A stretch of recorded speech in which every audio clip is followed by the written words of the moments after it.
Pats, strangely close to Daniel Jones from the Giants. Daniel, is that you? Beat the Chiefs.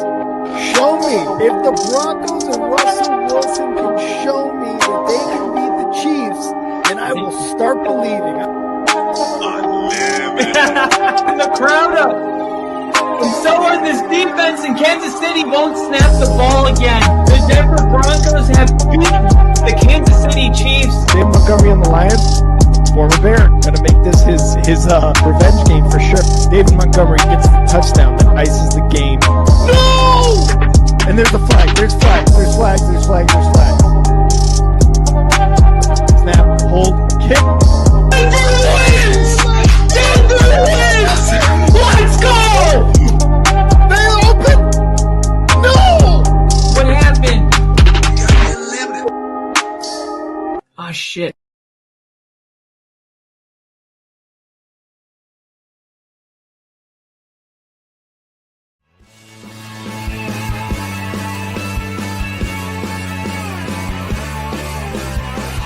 America is football. Football is Football is America. And if you don't like it, you can kiss your candy ass. This is a moment in time. I don't give a damn. Oh my God! No! You loved it. 30 to 27. No! Chiefs win. Chiefs No! win 30 to 20.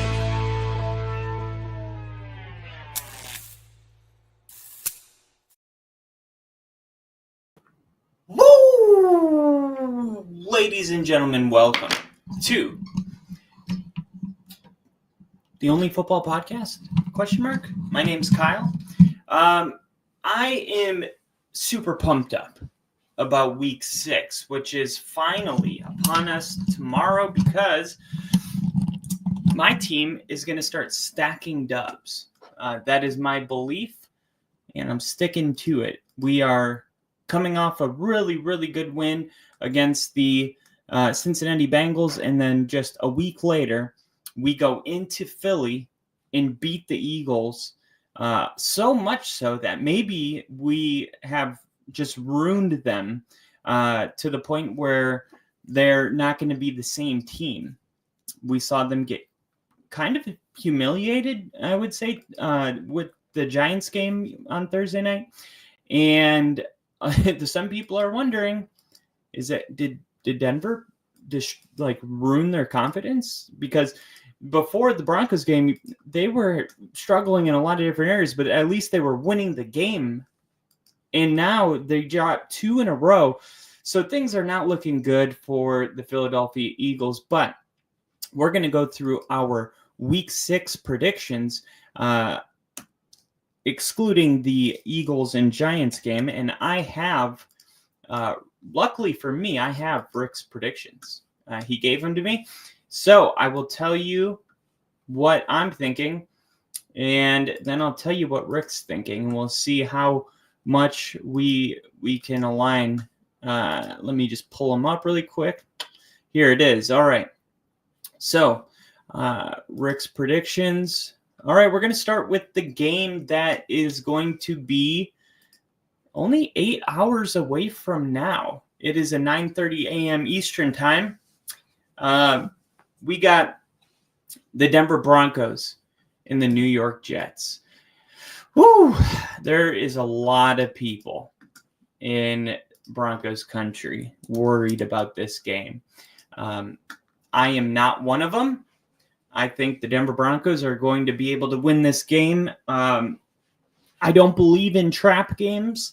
I believe in, look, the NFL, they say the other guys get paid too. It's very cliche, but I guess I respect each opponent so much that I don't even like the word trap game, because it's like, why do you believe that you're so good that if you were to lose to a team that somehow it was because, you were trapped or you weren't taking the opponent serious? Like, I just don't believe that happens in the NFL.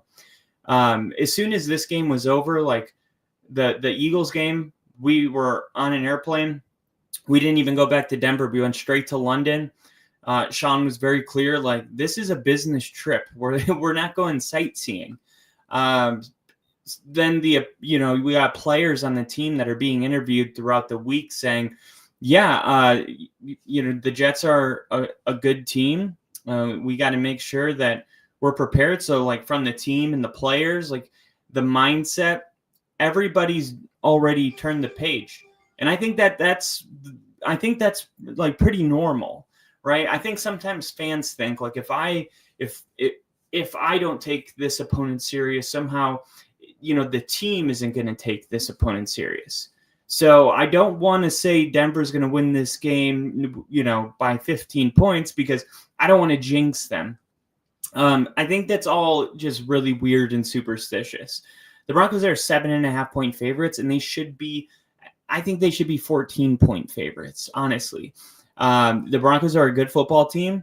They're a team that is figuring out their identity, which happens to be a pretty good running football team with J.K. Dobbins and R.J. Harvey. I think what makes that unique is that R.J. Harvey and J.K. Dobbins can both be 3-down backs that can catch footballs out of the backfield. They're both really good receivers, so we can put one on for an entire series and vice versa.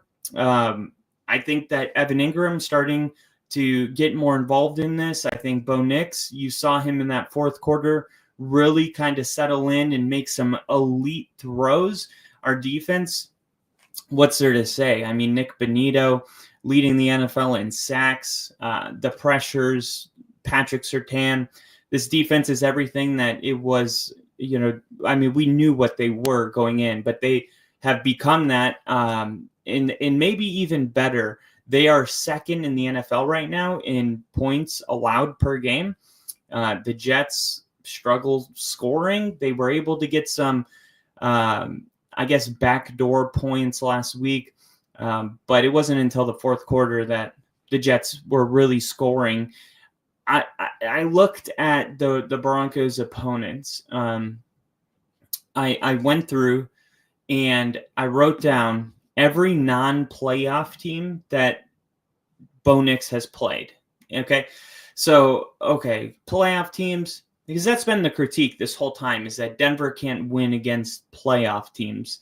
They're 2-7 against playoff teams. One of those wins was when Mahomes was, benched and all the Chiefs starters were benched. And the other one was against Baker Mayfield, which is a good win. But all the other times the Broncos have lost. So that's been the critique. But the critique has never been that Denver can't beat bad teams, right? They won 10 games last year, losing almost every game to a playoff team, which means they beat all of the teams that they should have beat, right? And they weren't quite good enough to beat the teams that were in the playoffs, like the Ravens and they should have beat the Chiefs, but the blocked field goal, but whatever. The Broncos' critique was never that they can't beat bad teams. And the Jets, there's not a lot of things that they do well. And the Broncos don't just beat their non-playoff teams. I went back and looked at it. They're 8-0, and they've outscored their opponents by 165 points. They win against non-playoff teams. Their average margin of victory is 16.25 points. So nearly 17 points on average when Denver goes up against a non-playoff team. I feel like Denver, every single time they go up against a non-playoff team, people are like, I don't know, I want to go with the points, and everybody's taking the Jets plus 7.5 here. Forgetting about the, 8-game sample size we have of Bo Nix going against a non-playoff team. Why does everybody continue to ignore that? It's like, this is exactly what keeps happening. And I mentioned the almost 16.5 points average margin of victory. In no game ever has Denver been favored more than 7 points. Denver continues to get these 7-point spreads against even teams that haven't won a football game yet, even though this Broncos team just got done beating the Eagles on the road And we saw what they look like going against a bad team the week before against the Bengals. The Bengals didn't take a single snap offensively in Broncos territory after the first drive of the game. Like, when you're able to dominate a team that bad and people are still willing to back the Jets with 7, I think it's very, very interesting. Okay, now you can go back to the Broncos, offense being underwhelming in the Cam Ward Tennessee game. And you can go to the Chargers game and say, well, they couldn't close. Philly got pounded by the Giants, so now let's reevaluate that as well. I'm going to let's not try to talk ourselves into it. I think a lot of times when it comes to betting, it's like, okay, talk me into this. And it's like, okay, once in a while, I just want to bet something and not have to talk you into it, right? If I said just take Denver -7, I don't have to give you a reason for it. But if I'm going to back the Jets, I do. And I think this is one of those games where it's like, don't force yourself to have to come up with a reason to do something that is against your common sense. The common sense here is that this is another game that the Broncos are going to win, and they should probably win this game by around 14 to 17 points. And that is something that I feel pretty confident about. The Jets have been extremely unlucky. So in the luck rankings, they're in last place, which potentially will see the Jets offense, stay creative. They moved the ball pretty well last week. But overall, I'm gonna go with the Broncos, and I'm gonna take the 7. I know the world loves the Jets +7. I don't. And Rick, Broncos beat the Jets by more than a touchdown. So Rick is not going to back the +7 for the Jets. All right. Let's move on to, let me pull up all of the games. Jets, Broncos. Here we go. Week 6 predictions.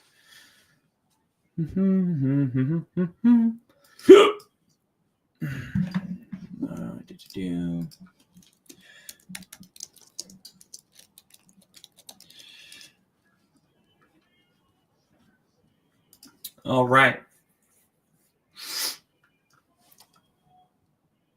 So there is one person that put stat to know. Bo Nix was held to only 60 yards in last season's 10-9 win over the Jets. That's the only time in his career he's been held under 130 passing yards. But keep in mind, it was raining and storming really bad during this game. The weather was terrible. The Jets, had Aaron Rodgers, and they had 9 points as well. I mean, it wasn't a sexy win, but we were able to get it done. Whatever. I just think if you're going to say, oh, here's a stat to know. Last year when they played, Bo Nix was held to only 60 passing yards. It's the only time. If you're going to throw that in as context, well, go ahead and paint the whole picture. I mean, you got to add in that it was raining really bad. They couldn't, offenses could not keep the ball. It kept slipping out. Turnovers kept happening. That is so just ungenuine to say, like, oh, here's a stat about the last time the Broncos played the Jets, as if the reason he was held to that, few passing yards was because of the Jets defense, right? It had nothing to do with the weather. Don't even mention it. I got to believe that they just didn't know, right? Because why else would you not include that? That's so obviously something you should include.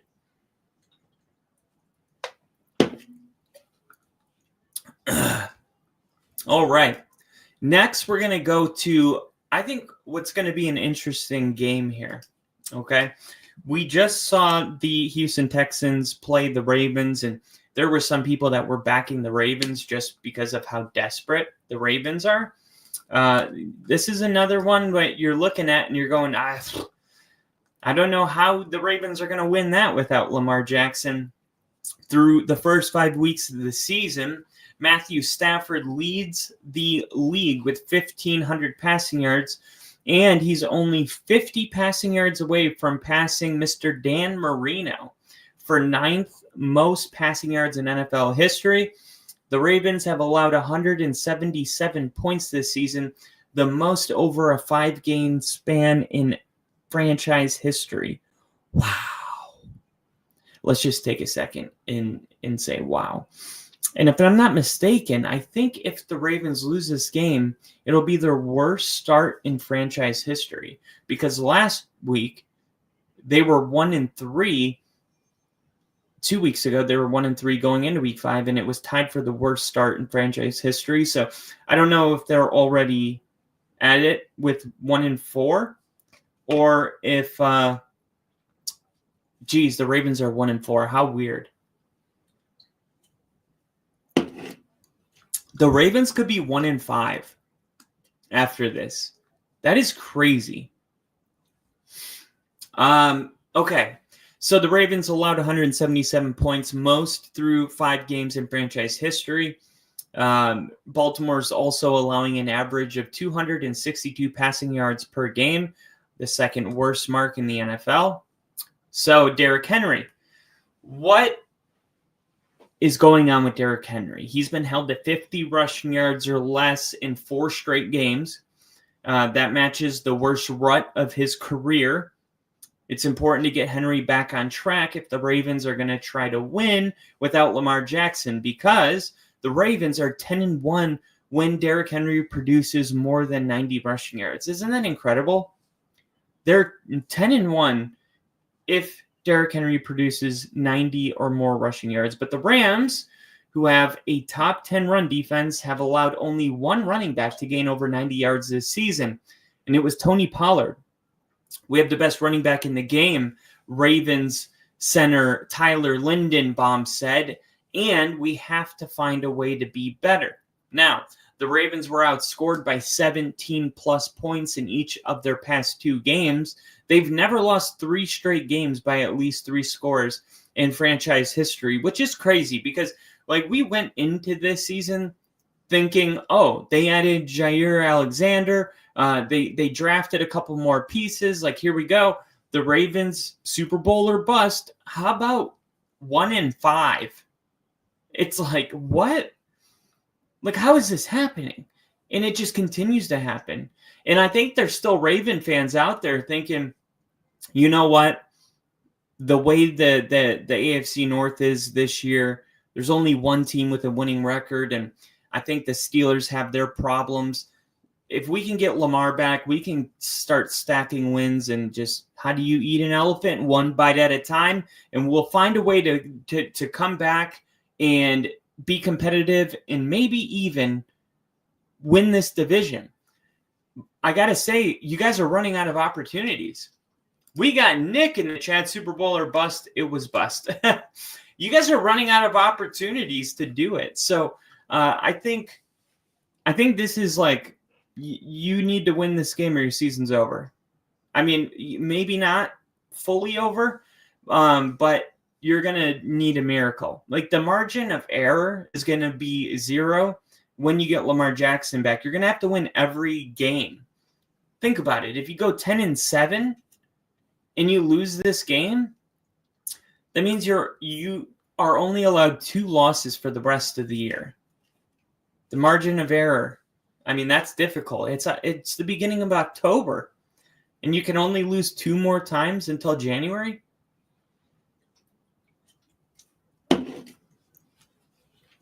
It's going to be tough.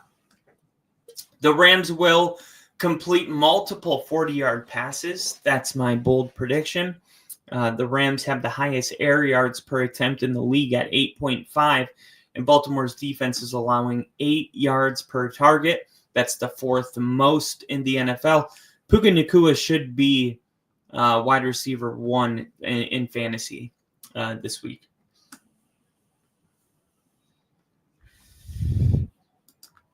All right. Now, this is a game I'm really excited about. I'm not going to lie. The Monday Night Football game that we saw, it really pumps me up for this because the Jacksonville Jaguars are going to welcome in Seattle. And Seattle, who is coming off of a loss largely due to their inability to get any pressure on Baker Mayfield. He was hit only one time on 38 dropbacks. The Seahawks, in a lot of ways, measure up as maybe even a top 7 team.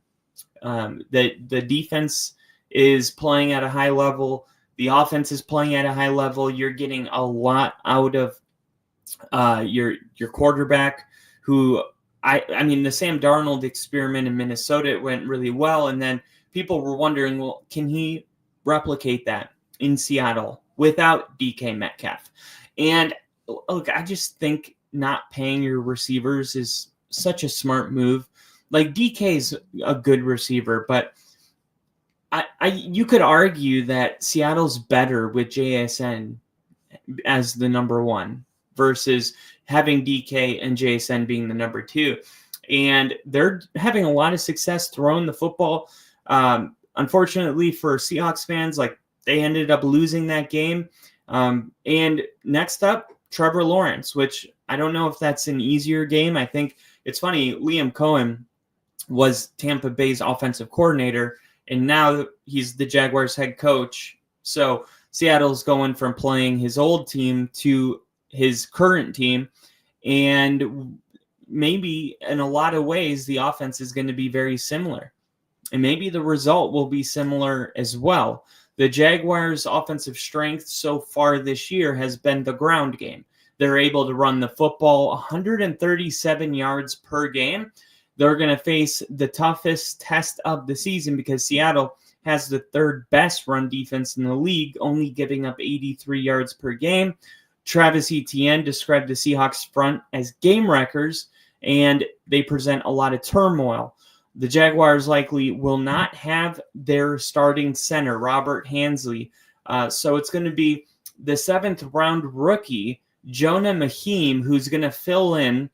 And it's a tough task for their first start. And they're coming off an emotional win against the Chiefs. And a lot of people thought that was such a good win. It's such a big win for the team. But then those same people will turn around and say that the Chiefs suck this year. So which one is it? If the Chiefs suck, then the win against the Chiefs was mediocre.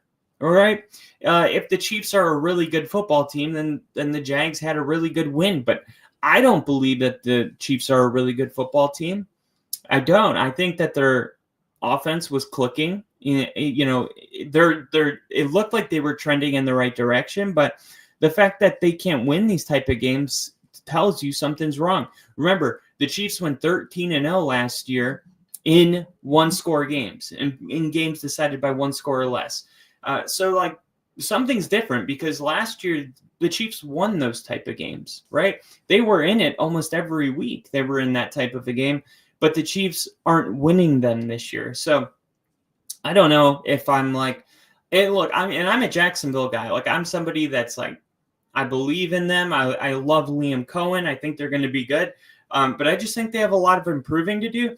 And I think anytime you see a win on national TV on Monday Night Football, the public likes to bet that team.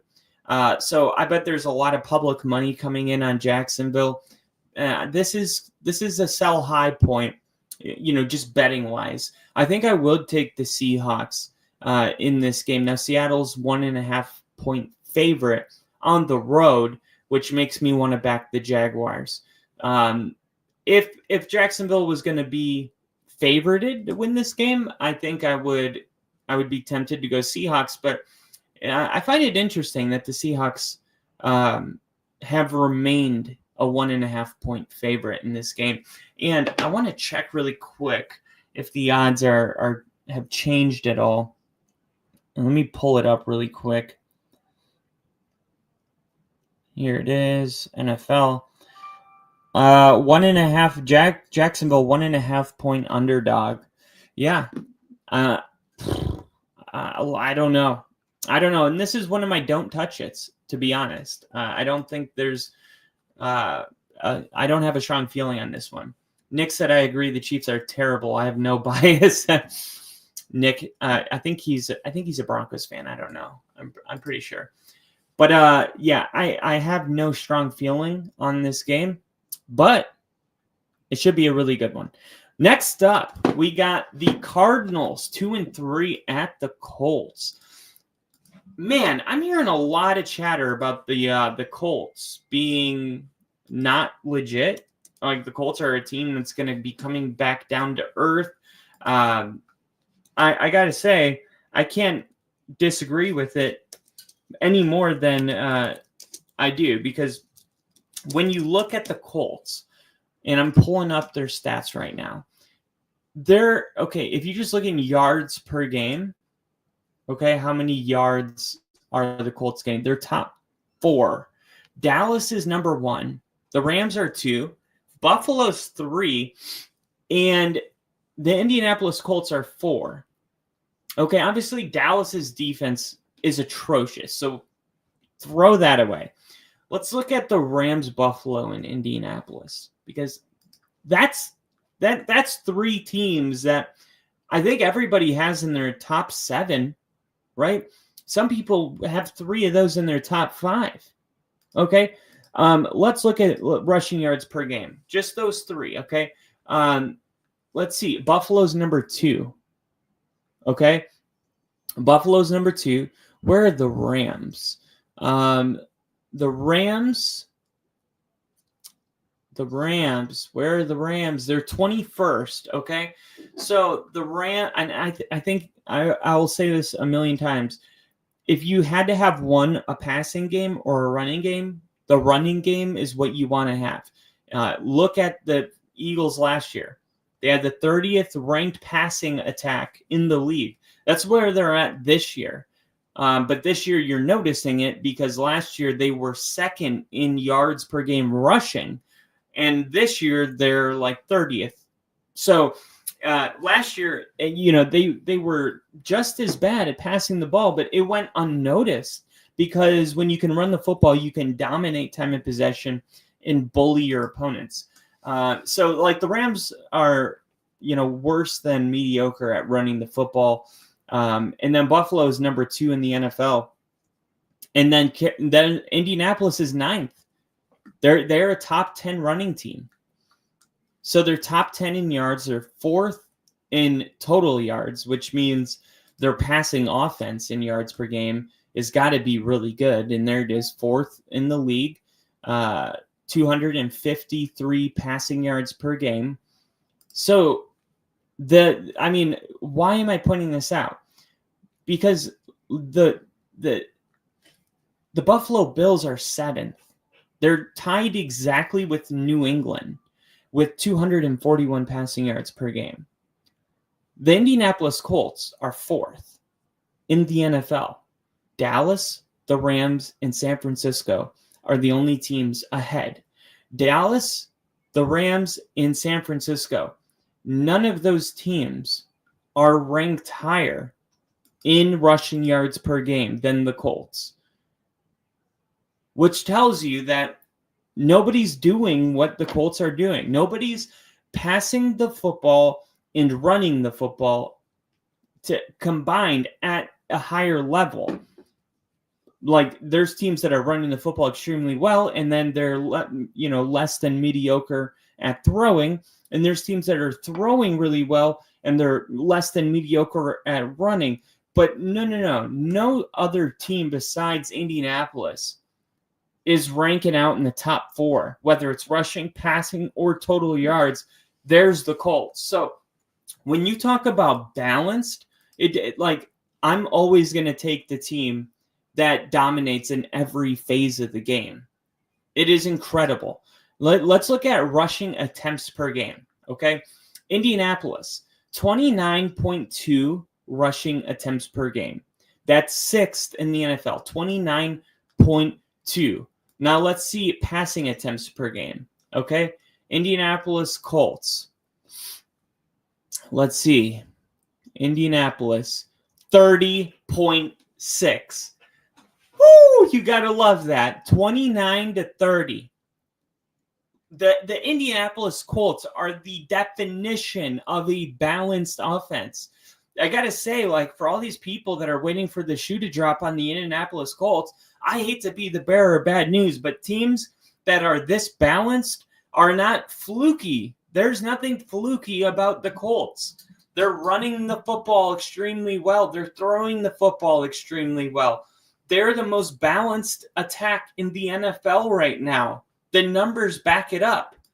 And it's not particularly close. Like, there's not a team that's like, yeah, but this other team, nobody's doing it like the Colts. It's weird. It's very, very, very strange. I don't think I've seen anything like it. I knew Sam Darnold was going to pop last year. I knew it because I trust the head coach, and I knew that they were going to find a way to get some talent out of him. And I felt like at that point, Kyle Shanahan already fixed him, and it was all lining up. Like, the stars were aligning. I didn't even think Daniel Jones starting for the Colts this year was a legit thing. I made a whole segment about how the Colts are one of the only teams that decided to do nothing at the quarterback position, and how, they have a responsibility, the ownership, to sell hope. And how do you sell hope when you go, yeah, Daniel Jones is our guy? Look, I've never been so wrong about something in my life. This is like maybe my ex-wife, but besides that, like, there is nothing that I've ever seen like this. Like, it's one thing for a guy to pop and be, okay, like, that guy was a lot better than we thought, before comeback player of the year went strictly to injuries. This is kind of like, oh yeah, I've seen comeback player of the year guy like Geno Smith.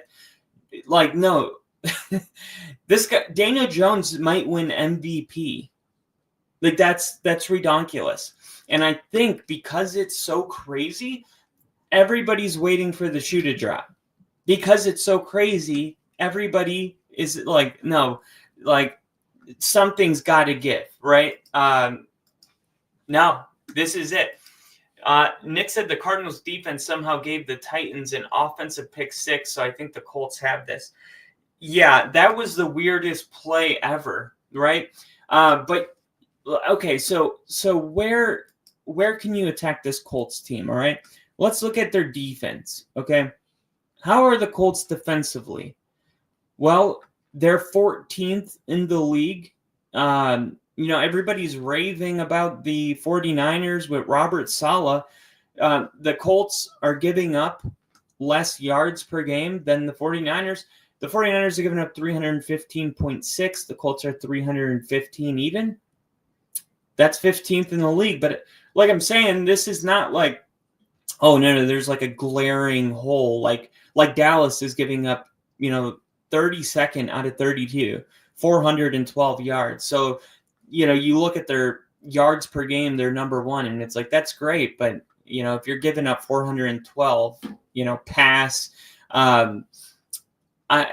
you're not a legit team until you can, pump that number up. And like, the great thing about it is if you're that good at running, passing, and offense, all you need your defense to do is 15, 16, right around there, and the sky's the limit. The only thing is, like, you can't have a really good offense and a really bad defense. And it was like, even Dan Campbell's second year with the Lions, I remember they kept losing in these weird ways, and it was like, oh my God, Justin Tucker, 67-yard field goal. It was like, and then Dan Campbell's crying, and he's like, we're so close, but there's like this anti-Bruce barrier we can't get past, and I don't know what it is. And you look at the numbers, and it's like Detroit's 30th in all of these defensive, areas. And I remember going live. It was our first year doing the show, and I went, if the Lions defense goes from 30th to 15th, the Lions are going to start winning all of their games. And that's exactly what happened. And that was the year that they beat Green Bay week 18 to like keep the Packers out of the playoffs. I think that put Seattle in. But you see this every year, that there's a team that's got a really good offense And if their defense was even just mediocre, this would be a team that wins 80% of their games. The Colts have it, right? Now, their total defense, is pretty solid. I think the turnovers is something that we were worried about with Daniel Jones. The Colts are 6th. They're 6th in the NFL in turnovers. The New Orleans Saints are 6th as well. Chicago 13th with 0.5. So there's really nothing about the Colts that suggests there's, a shoe dropping around the corner. I think it's just time to enjoy it. And if you're not a Colts fan and you're expecting the Colts to start losing many games in a row, all you got to do is look at the teams that they've played. Like, they've played a lot of really good teams. They almost beat the Rams, and they could have beaten the Rams. They had a drop in the they had a drop in the game against the Rams. And what was the holding call that brought Jonathan Taylor's 80-yard run back? Like, there was a couple plays, and then the Broncos game. The Broncos are a really good team. Like, I think the Broncos should have won. That was a dumb call at the end of the game. But it's not like the Colts have gone out there and beaten, Cleveland and the Bengals. And, like, they've played legit opponents. And when they've played teams like the Titans and the Dolphins, like, they beat the crap out of them. I mean, look at this. They beat the Titans by 21 points. They beat the Dolphins 33-8.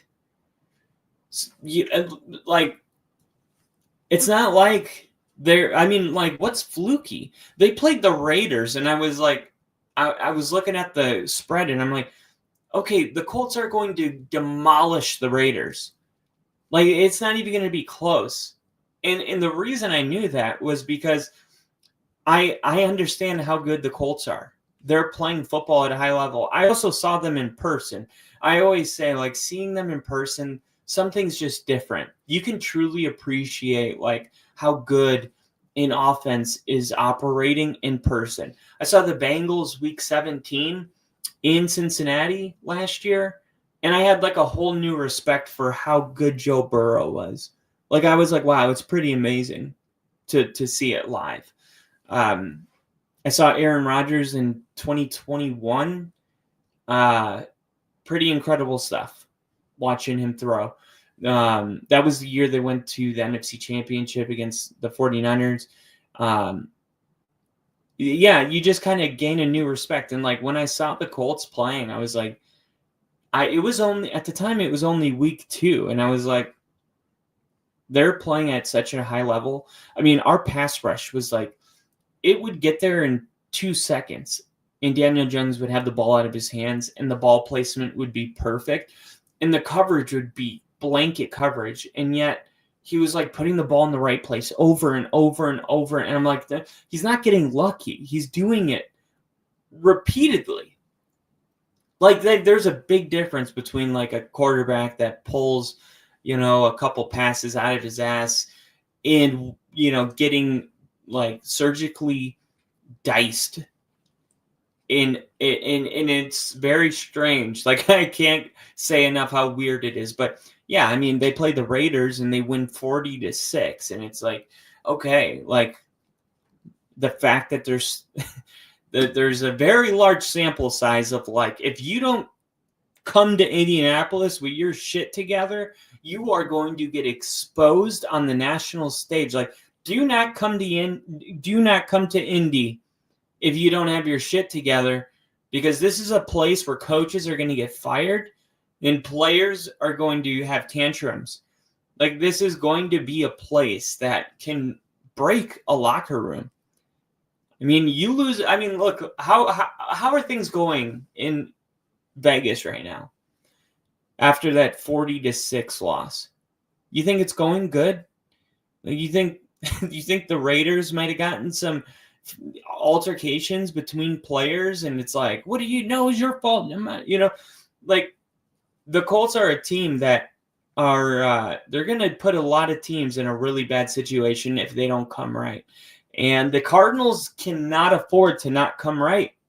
They have to. Doesn't it feel like their season is hanging on the line? And the reason I say that is because the Thursday night football game against the Seahawks, the Cardinals were making a comeback in that game, and it was like, oh, here they go, because they couldn't get anything going, and they finally got a touchdown with, like, I don't know, I think they got 2 touchdowns with like 4 minutes left, and they were making this comeback, and then eventually they couldn't do it. And I was watching the post-game interview, and Kyler Murray was like, it's only week 4, like, we're 2-2. It's not like our season's over. We're going to the bye week. They're coming off of a bye, but the last time we saw the Cardinals, they had to remind everyone, like, why is everyone acting like our season's over? Now, if they lose this game, it gets really weird, because then it's like, okay, by the time you play your next game, it'll have been a month since you won a game. Like a calendar month. And that's just not good for the program. So this feels like a really big one for the Arizona Cardinals. The Arizona Cardinals, they're doing good stuff on the defensive side of the ball. All right? I love that. But the passing yards per game, Arizona's giving out the 28th most passing yards per game. They're giving up 254 passing yards per game. 28th, okay? Like, sorry, like Indianapolis is going to exploit that. Okay? They're going to. Let's see the rushing defense. Arizona, they're 8th in the league. All right, give credit where credit's due. They're 8th in the NFL. So the Colts are going to have a test. Like, are you going to be able to run against the Cardinals? I think they will. They're definitely going to stay balanced. That's for sure. But like, ultimately, this game's not going to come down to Arizona's defense. This is going to come down to Arizona's offense. Arizona's defense is going to do enough, but it's really up to their offense. Like, it's going to be a lot of bend but don't break, and there's going to be a lot of touchdowns. Like, Arizona's going to have to score 28 points to win this game. Can they do that? Can they score 28 points? That's the question. I think Arizona's defense is good enough to keep this from being like a 42-point performance by the Colts. But do you trust their offense enough to go out there and put up 28 points? And that's why I can't back Arizona here. They're 31st in the NFL in passing yards. There's only one team worse, and it's Tennessee. Tennessee is starting a rookie quarterback, and he's in a really bad situation. There's just not a lot of talent on that team. And Arizona is like right above. Like, Cincinnati and the Jets have more passing yards per game than Arizona. Their running back, like they had a running back by committee after Trey Benson got hurt, and it's like they just found out, okay, it's going to be the other guy that not the guy that dropped the football before getting in the end zone, but I don't care. None of it matters. Like, the fact that there's like still trying to figure out who the running back's going to be. I mean, they have 118 rushing yards per game, 13th, but it's respectable, but it's not going to make up for being 31st in passing yards. It's not like they're first. And they're like, yeah, they're running for 170 yards a game. Like, then we could talk about it. But like, they're barely over 115 passing or rushing yards per game. I just don't see it. Like, how can the Cardinals win this game if they can't, keep up with them? Yards per play. Arizona's 27th, 4.8 yards per play. Philadelphia, New Orleans, Cleveland, Cincinnati, and Tennessee. Those are the only teams worse. And I mentioned this the other day when I was telling you, like, Philadelphia has some serious problems. When you see the group, like, those are the teams that Philadelphia is with. Arizona, New Orleans, Cleveland, Cincinnati, and Tennessee. Like, that's terrible. Like, that's bad. That's a bad place to be. And meanwhile, where's Indianapolis? They're number 2 in the NFL. They're behind the Rams, 6.3 yards per play. Think about that, 6.3 yards per play. Second in the NFL.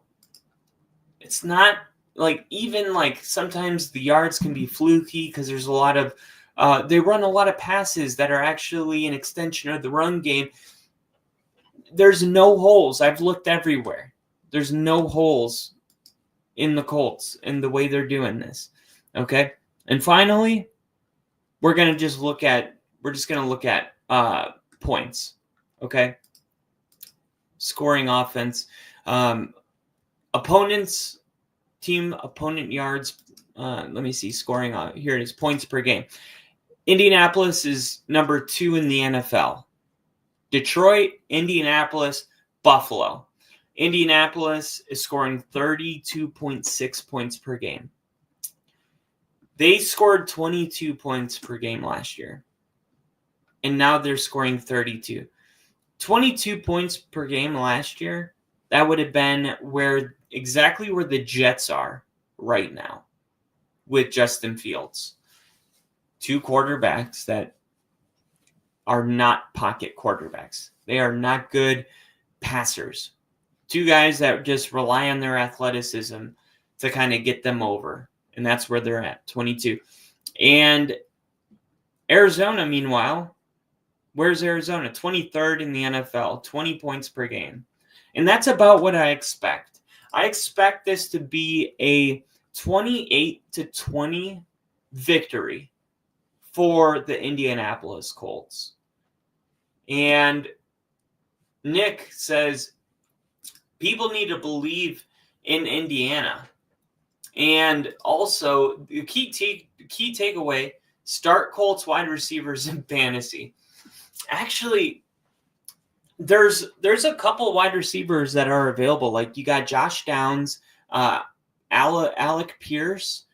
You know, a lot of times, like, I've been in 2 of my leagues, those guys are available on waivers. So it may be worth it. Like, there's a lot of receivers that are in that range where you're like, do I start them?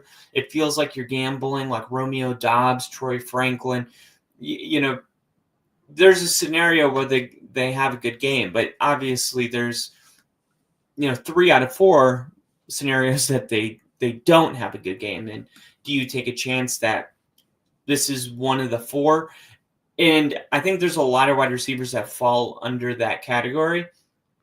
And yeah, I mean, I would put the Colts extra receivers in there, but this may be a matchup that kind of, okay, well, I can at least have something to believe in. Maybe it's 2 out of 4 with this matchup. So, all right, next up. Oh, by the way, the Colts are 7.5-point favorites. I said they were going to win 28-20. I didn't even see the Indianapolis spread before, and I'm doing that on purpose. I'm going to give you that's going to be fun, okay? I'm going to give you my prediction, and then I'm going to tell you what the spread is, okay? I just have to make sure I don't scroll too far. Okay, here we go. Oh, this is a tough one. I have no clue. I really have no clue. Okay.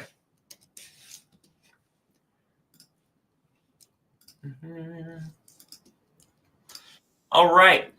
Next up, we got the Chargers taking on the Dolphins. And real quick, Rick's prediction for the Colts game. Colts beat the Cardinals. Okay, that's all we got. Let's see. All right. Let's talk about this game. The Chargers, before trading for Ravens edge rusher, Odafe Owe, the Chargers had only one player ranked in their top 125 in pressure rate. Simple. The Chargers are really struggling with Khalil Mack out. They're really struggling. But Harbaugh said he's a lot like Khalil Mack. He has speed, he has depth, ability to set the edge. He's been very good, productive young player in the prime of his career.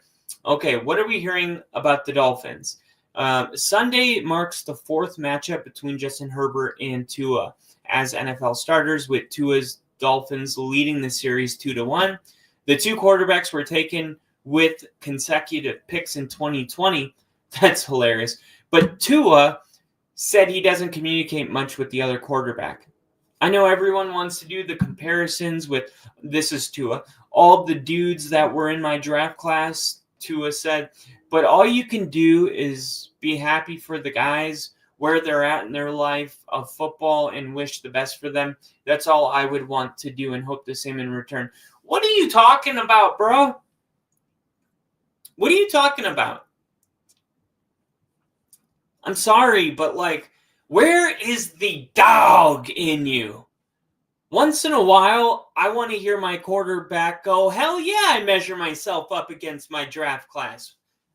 What do you think? I don't know where they were picked? You don't think I don't know where I was picked? You think I don't know that there were 3 teams that thought Tua Tagovailoa was better than me? Of course I do. Like, no, I just want the best for everybody. I sometimes there's a time for that, but right now is not that time.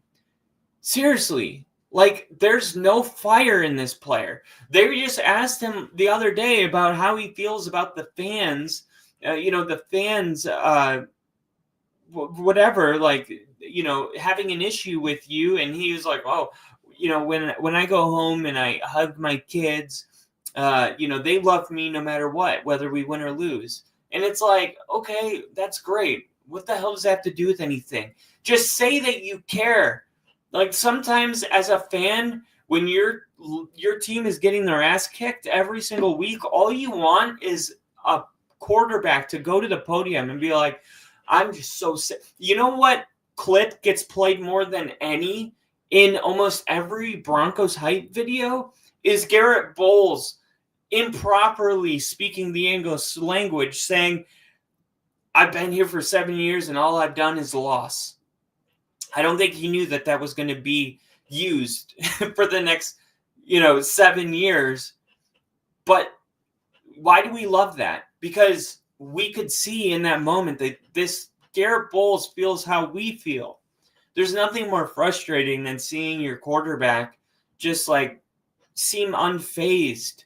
Now, there's a fine line in being like emotionally unstable, and I can't allow myself to get too deep into that because I gotta, I gotta be strong for my team, and I get that.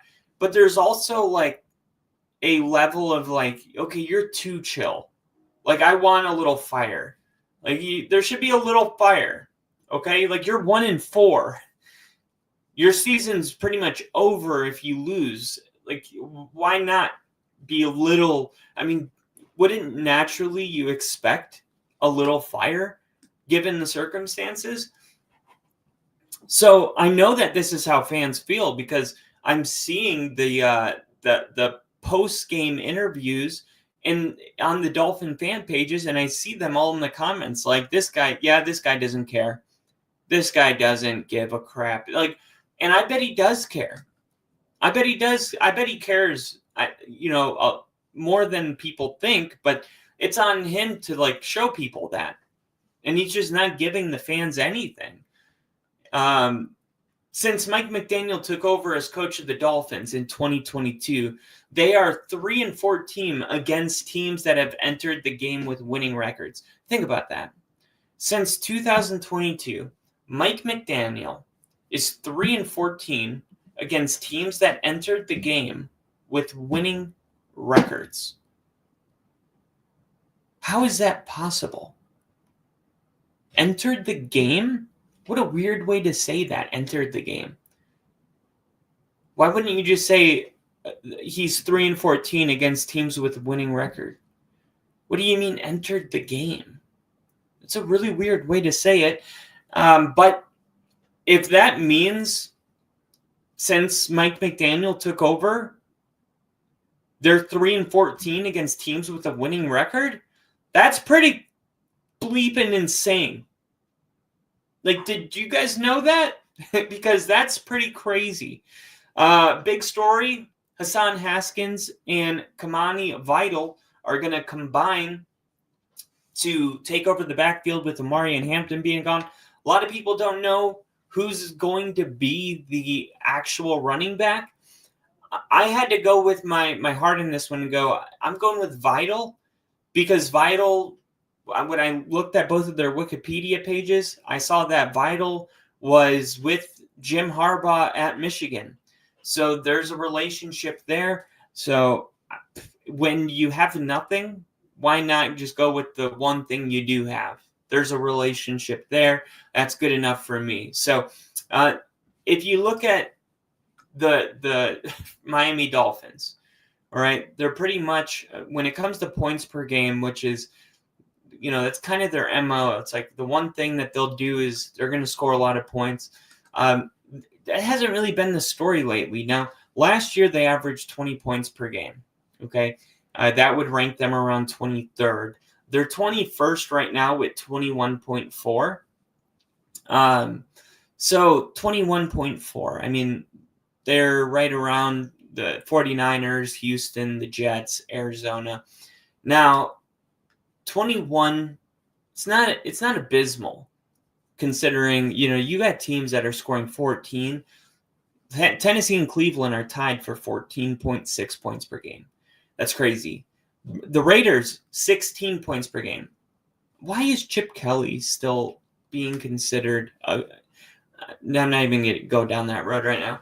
Cincinnati, 17.0. New Orleans, 18.4. So, like, when you look at it, Miami's like it could be worse. Okay, the question is, like, why is it bad? Not it could be worse, but, like, why is it so bad? So Tyreek Hill's out. Darren Waller, he brought an immediate boost, right, to Miami. They've actually scored 24 points per game in their last 3. And this will be Darren Waller's 3rd game since, I know the Monday night against the Jets was his first game, and then last week was his second. So you're seeing a pretty significant increase here. 24 points per game would put them with Pittsburgh at 16th in the NFL. That's mediocre. That's a lot better. And for a team that's 1-4, mediocre is not so bad. Let's look at their defense, though. Okay? Miami's giving up the 29th most yards per game. They're giving up 386 yards per game. Okay? Meanwhile, the Chargers are giving up the 7th least amount of yards per game. 293. That's 7th in the NFL. Okay? Now, I want to look at one more thing, because Justin Herbert, the running game, Rashawn Slater, then Joe Alt. What is their defense looked like the last couple of weeks? Okay, because we know they're coming off 2 bad losses. One was to the Giants, which I guess that was just a bad loss, I think, because Jackson Dart threw for 89 yards. You shouldn't lose a game where the other quarterback throws for 89 yards. That's just my opinion. But what's going on defensively with the Chargers in these losses? Their last 3 games, they've given up 301 yards per game. 301 yards per game. That still keeps them top 10. Okay? Points per game in their last 3. The Chargers... Yeah, the Chargers are scoring 17 points per game in their last 3. That's tied with where Cincinnati Bengals are right now. So the big issue we're seeing right now is the Chargers can't score any points. Okay? And I guess this might be the thing the doctor ordered because Miami can't stop teams from scoring points. So what do you do? It's like the opposite of the, what do you do when the unstoppable force meets an immovable object? It's like, what do you do when the worst defense faces the worst offense? It's like the inverse of that. What happens? I guess I'll go with the offense because that's the team trying to move forward at least. I guess that's a great question. I guess if the defense can't stop, right, they're the worst in the league at stopping you from moving, this way, then I'll go with the team that's moving this way. Even if they're bad at moving this way, you're bad at stopping the team from moving this way, which I think it's a very good question. It's actually a very deep question. When you think about it, maybe it'll take you guys a little while to be like, oh, I get why that's such a weird question, but maybe you got it right away and thought, well, that is a weird question. Because we always talk about that in like the best rush defense going against the best rushing offense, but very rarely do we think about it in the like bad way. Okay, where was I saw, let's see. Okay, I had some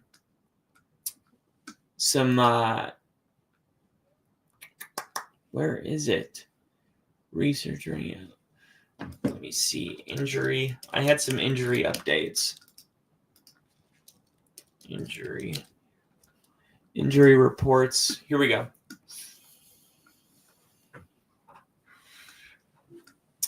All right. Jamar. Okay. Chargers, Quentin Johnson. Trending towards missing week 6. The Chargers wide receiver Quentin Johnson is trending towards missing the team's week 6 contest with the Miami Dolphins due to his hamstring injury.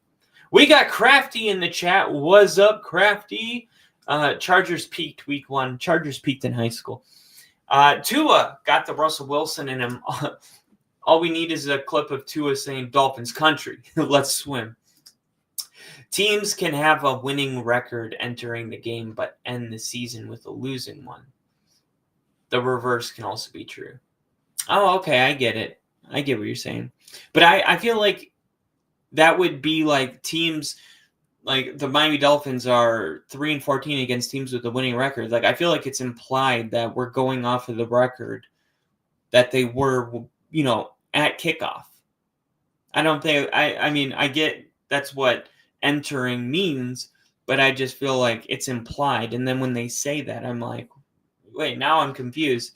I wouldn't think that you're like, oh, we just wanted to make sure you weren't looking at their record at the end of the year. It's like, why would we do that? But thank you, because now I know why they said it at least. Commies mishandled them up front. Commies ran it down their throats. You stop Chargers offense by putting a bullseye on Herbert. Ooh, Crafty coming in hot. This is a significant injury, Quentin Johnson. All right. Trending towards missing. All right. That's not good. Okay. And we know, man, we see it all the time. Like hamstrings are a tricky injury to deal with. And so the Chargers could be playing it safe with a guy who's their leading wide receiver right now. He's a former first-round pick, and he's like finally having a career resurgence after being considered a bust. And now it's like, whoa. We might have to protect this guy. He's got 26 catches for 377 yards, 4 touchdowns already in 5 games. I don't know if you want to throw him out there and then have this hamstring, lingering the entire game. Like the big picture here, the Chargers aren't like the Dolphins. They're not 1-5. They're still a winning record. I know the urgency feels like, we've lost 2 in a row. We got to turn this thing. But at the end of the day, like if you lose this game, you're still 500 with a whole season left with an AFC that refuses to have teams run away. Like the Ravens are supposed to be good, they're not. The Bengals were supposed to be good, they're not. Pittsburgh, I guess, is going to win that division. Cleveland's not competing. Houston looks beatable every single week. Like they look like they're going to, maybe go a little better than 500 for the rest of the year. So, for the Chargers, it's like, I mean, how many wins do we need to be a number 1 or number 2 seed? This year, maybe 12. Like, who cares if we go 500? As long as we have a healthy Quentin Johnson for the rest of the season. And, like, that was my whole thing with Broncos country on Dre Greenlaw, where, I'm like, our defense is capable of being, top 3 in the NFL without Dre Greenlaw. And we are. Like, I was right about that. We're number 2. And the reason that's so important is, like, yeah, do we lose a game maybe because Dre Greenlaw wasn't out there? Maybe that Colts game, maybe we win that game with Dre Greenlaw. Who cares? Like, you know what I care about? Not throwing out Dre Greenlaw and then having him, like, tweak something. And then, the whole season we're, like, dealing with, like, is he injured or is he not? He's on the injury report. Now, you retweaked it. Now he's going on short IR. He's going to miss 4 games. I would rather Dre Greenlaw not make an appearance until week 10. Seriously, week 12. Honestly, I'm not kidding. And have Dre Greenlaw. You guys remember what Dre Greenlaw looks at 100%, right? The guy's insane at 100%. So if he came back week 12, and of course you got like a ramp up period, by week 14, week 15, you're getting like peak Dre Greenlaw, and we go into the playoffs with that. Like that's all it's about. Like why do we have all these players? Like we're trying to win a Super Bowl, okay? Which means we need him to be at his best when we go to the playoffs. Anything that jeopardizes that, especially on a defense that's already top 3. Like if our defense was like 31st, I would be like, we need, we got to take the chance we can give. If he gets re-hurt, what does it matter if our season's over anyway? So like, we're not in that situation. And I feel like good coaches always make the right decisions with their players. And that's why Sean's like, he's aware, no matter how bad the fan base keeps pushing for Dre Greenlaw, he's like, yeah, we're second in points allowed. I'm not throwing our middle. You know what? The fact that you guys want him so bad is exactly why we shouldn't do that. Because you want him so bad because it's such a problem. Do you really want to have this problem in the playoffs? Because that's what's going to happen if we throw him out there too early. Thank God there's an adult in the room. And then all the fans that are like, Dre Greenlaw this, I'm so, why did we even get him? It's like, dude, calm down. Like, what is your problem? Like, this is a guy we didn't even have on the team last year. Now he's like this, piece of the defense that we like cannot even exist without. He wasn't even on our team last year. He hasn't even taken a real snap. Like, why? Like, I just, you guys know what I'm saying. I hope you do, because it's like, you got to keep your guys healthy for the playoffs. And all that to say, Quentin Johnson should probably not play in this game until the hamstring gets cleared up. And I know the Charger fans are going to feel like the sky's falling when they lose 3 in a row, because that may be what happens. But also, like, I think the Chargers can beat the Miami Dolphins without Quentin Johnson, without Omarion Hampton. Like, this is a bad Dolphins team. Their defense can't stop a cold. So, yeah, I would just say, like, hey, this is a game we can afford to lose, for 1. For 2, if we let him sit, we actually don't risk re-injury. Great. And number 3, not only can we afford to lose this, but we could actually win this without him. All of that together combines for an easy sit down and go ahead and let rookies Keandre Lambert Smith and Trey Harris get a season high snap. snap rate. Ian Rappaport reported he is considered a game time decision, but unless like overnight he's like, oh, I'm actually good to go, like I don't expect to see him. And you guys probably shouldn't either. The Chargers have placed Deshaun Hand on injured reserve with a groin injury. He had suffered the groin injury in Week 5 against Washington. He's going to miss at least the next 4 games, and he's likely going to be replaced by Justin Obiegbe and Naquan Jones. Okay, so Chargers dealing with more problems on the defensive line. We talked about this. Their inability to get after the quarterback is a big problem right now. And it does, with Deshaun Hand being gone, it's like that's another thing that doesn't make it any better. All right. And we're going to go through injuries. I'm going to fly through my predictions so I can just get to I got a lot of injury stuff, fantasy football. I want to talk lineups. Let me just fly through these. All right. Give me the Chargers plus 1.5. And for those of you joining us right now, I'm doing this thing where I'm not even looking at the spread. And then I'm seeing what it is after I predict the game. I think it's going to be, I think it's going to be Chargers minus 1.5. It is, wow, Chargers minus 3.5. I think I would take the Dolphins plus 3.5 in this game. Okay. And let's see what Rick says. Chargers beat the Dolphins. Okay. Next up, I'm going to fly through these so that we can talk fantasy football. We got the Cowboys going and taking on the Panthers. What a weird matchup for Sunday, right? We got one team in Dallas who's scoring 30 points per game, but they're also surrendering the most yards, offensive total yards in the NFL. And then on the other side, we have a Panthers team who is, getting 20 points per game, 24th in the NFL. Not great, right about the same as Arizona, a little bit better than the Chargers, but overall, like I'm going to go with the Cowboys, and I'm just going to go with the Cowboys because I feel like, yeah, maybe both these teams have no defense, but I don't think both of them can score 40. I think the Cowboys can. So I think this should be like Cowboys minus probably like 6.5, I would say. That seems right. And let's see what Rick went. Rick said Cowboys barely beat the Panthers. Okay, so he's got to be in a really close game. Let's see what the spread says. Dallas 3.5. I think I would take the Dallas minus 3.5. I think I'd feel good about going Dallas minus 3.5 here.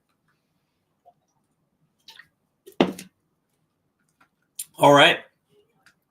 Next up, we got the 1-4 Browns taking on the Steelers. Now, the Browns and the Steelers. The Steelers coming off a bye week. They got the early bye. The Browns, they've turned a rookie quarterback, Dillon Gabriel, last week. Wasn't enough to turn around an offense that has yet to eclipse 17 points per game. But I think he played a lot better than a lot of people predicted. I thought it was, I'm not going to say that I expect him to be bad, but I didn't expect him to go out there and not throw an interception, throw a couple touchdowns, and play a really close game with the Vikings. And that's what he did. So I thought this whole thing was, wow, okay, maybe the Browns know what they're doing by not turning to Shedeur, because at first it was like, why is Shedeur Sanders still not getting the nod? And I mean, I think Dillon Gabriel showed you why he got the nod. And this week's preparation has been more consistent with the team back in Ohio. Remember, they were in London. So I think that should probably help Dillon Gabriel in his second start. It's still a really tough go, but hey, he went against Flores and that Vikings defense. And I was like, dude, he's going to throw multiple picks. I had a Vikings defensive anytime touchdown. And I think he passed the test. Like, that's not an easy, like, Kirk Cousins, veteran QBs stay up late because of Brian Flores. And this was a guy's first start. I think he did pretty good. So, the Steelers defense has been, it's been okay. It hasn't been a top 5 unit, when it comes to their offense. They're scoring 24 points per game. They are the definition of a mediocre offense. They are mediocre at everything. They are great at nothing, and they're bad at nothing. Now, when it comes to their defense, the question is it better than mediocre? Because you really want it to be. Pittsburgh, defensively, has not been better than mediocre. They are 28th in yards allowed per game, 382 yards allowed per game. Only 4 teams have given up more: Miami, Cincinnati, Baltimore, and Dallas. And I think what's interesting about that is that they're winning their football games, even in spite of giving up, a lot more yards than they're able to put up offensively. So I bet if you went to the luck rankings, like, Pittsburgh would be pretty high. Whereas a team like the Jets is dead last. And I don't know, like, is it going to catch up to them, or are they going to continue to win? Because last year I was waiting for it to catch up to the Chiefs, and it just never did. So, yeah, there is a scenario where, like, the Pittsburgh Steelers continue to just win these type of games. And I think the Browns is another opponent where you're like, yeah, they could keep going against the Browns. I mean, why not? They're going to Pittsburgh at home off of a bye week. And now think about this. The Steelers have won 8 straight games coming off of a bye week, going all the way back to 2017. That's the second longest active win streak in the NFL after a bye. There's really nothing. I mean, you would have, if I was like, sell me this pen, right? Just pretend this is the Browns. Like, sell me this pen. Now, I'm sorry, you can't. Why don't you write your name down for me? I can't. I don't have a pen. Here you go. Supply and demand. Yeah, there is no edge here for the Browns. Now, I'll give you that this is an AFC North game. I'll give you that the Browns are an underdog and that you get that little, initial boost when you go, to a new quarterback or an interim coach or anything like that. But I just don't think it's enough. I really don't. If there's any injuries in this game, let me check really quick. I think there was a couple injuries that were worth at least mentioning. Juwan Jennings. That's the here we go. Teams. Pittsburgh Steelers. All right, we got Jaylen Warren off of the injury report Sunday. That was 2 days ago. Jaylen Warren's off the injury report for Sunday's game against the Browns. He was a full participant at practice all week, so he should return to his lead role as starting running back. That's good news for people. And then Joey Porter Jr. is also off the injury report. He's been a full practice all week. Alex Highsmith off injury report Sunday. He was able to close the week with back-to-back full practices. Calvin Austin, unfortunately, ruled out. Dang, I actually have him. I wasn't going to start him, so I don't know why I said dang. But he was ruled out Sunday's game against the Browns. He was unable to practice all week. The already shallow Steelers wide receiver room will be a little more depleted. There's another, I guess, edge Cleveland, if you wanted to go that way. Jalen Ramsey, he's questionable Sunday. I don't know if you guys are tracking this. I wasn't. Jalen Ramsey's been listed as questionable. He was able to return to practice on Friday as he's dealing with a hamstring injury. And look, this is another hamstring. Hamstrings, they linger. This is not an easy thing. I think with Jalen Ramsey's age and their record and how bad the Browns are, like, this is one where I would expect Jalen Ramsey to maybe sit out. we just don't know. Like, he's dealing with a hamstring. Like, that could mean so many things. Like, okay, like, is it like a hamstring can be 1, it could be a 10, it could be a 3, it could be a 7. Like, we don't know. Like, we don't know where. Only Jalen Ramsey really knows, and there's not even a way to tell somebody that. It's not like an X-ray or something you can just look at. It's like, what is your pain from 1 to 10? So it's a weird thing. I don't know. Like, if I would assume if it's a 5 or less, I would say a 4 or less, Jalen Ramsey plays pain-wise. If it's something that's like, no, it's like a 5 or worse, like, there's no reason to rush him out there against the Browns. DK Metcalf didn't practice Thursday. This is a little concerning, these guys with all these injuries. They just came off of a bye week. The Steelers were just on a bye week. And he didn't take a part in practice on Thursday. He was a non-participant. You got Deshaun Elliott with a knee. He is active. That was week 4. Okay, no, we're good.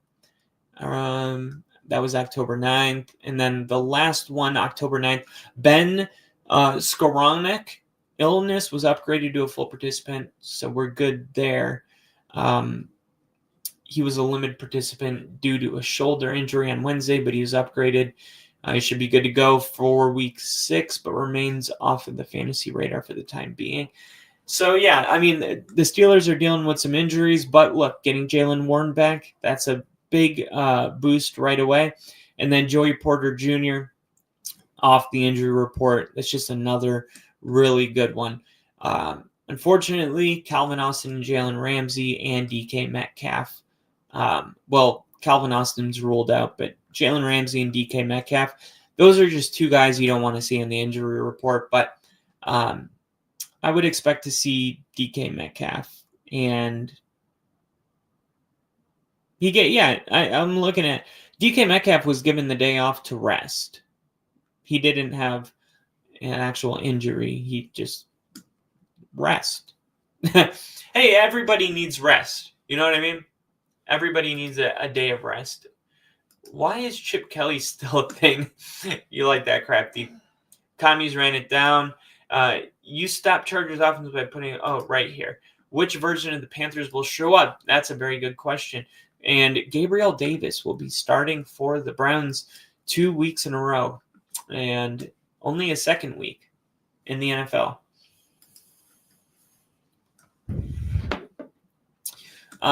Let's see. I think that the spread on this one should be Steelers 4.5. Steelers 5.5. So I would be tempted to take the Browns to cover. Let's see what Rick did. He's got Steelers beat the Browns. Okay. Have we disagreed on anything yet? I feel like Rick just takes the favorites every time. You got to give me a little bit of credit. I'm the only one that I'm aware of that took Jacksonville, New England, and Denver. I got all 3 upsets correct. I should have parlayed them. Instead, I had a 7-leg parlay, and it's like, yeah, all 3 of those hit, but freaking lost it because of some other bull crap that was way less impressive than those 3. I should just do that. I should just take my most impressive upset predictions and parlay those. Top 3. It can only be 3. And that's the way I should do it. Patriots Saints. A lot of people are worried about this, and I think it's the same reason they're worried about Denver is because they're coming off a really emotional win for the Patriots. They just beat Buffalo, and they were able to do it in Buffalo. And now the Patriots are going to New Orleans, who are playing a Saints team who just got their first win. And a lot of people got a problem with the Saints. They think they're trash. The Saints are a lot of things, but I will say, I always thought Kellen Moore was an underrated, underappreciated, undervalued head coach. It's his first time being a head coach, but I mean coordinator. Their offense was amazing in Dallas. And eventually he was like, I'm going to have to go somewhere else if I want to be taken serious as a head coach. So he went to the Chargers, lost Justin Herbert, and had to go with, God, what was his name? Oh, God, it's on the tip of my tongue. I'm forgetting the quarterback for the Chargers, 2023.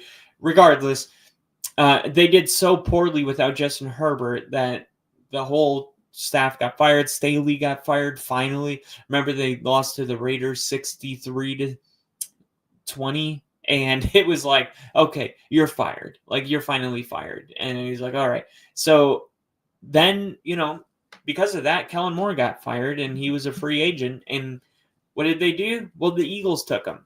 And look, in hindsight, I actually have proof to what I'm saying finally, because look at the Philadelphia Eagles. Like, they clearly have a coordinator problem. Like, running the football is not as easy as just like anyone can do it. You got to dial up the right plays at the right time. There's a lot of really good coordinators that aren't good head coaches. And there's a lot of really good head coaches that get overwhelmed with calling the plays. I think that Kellen Moore, I always felt that he was this valuable, and that's why I thought Philly would regress.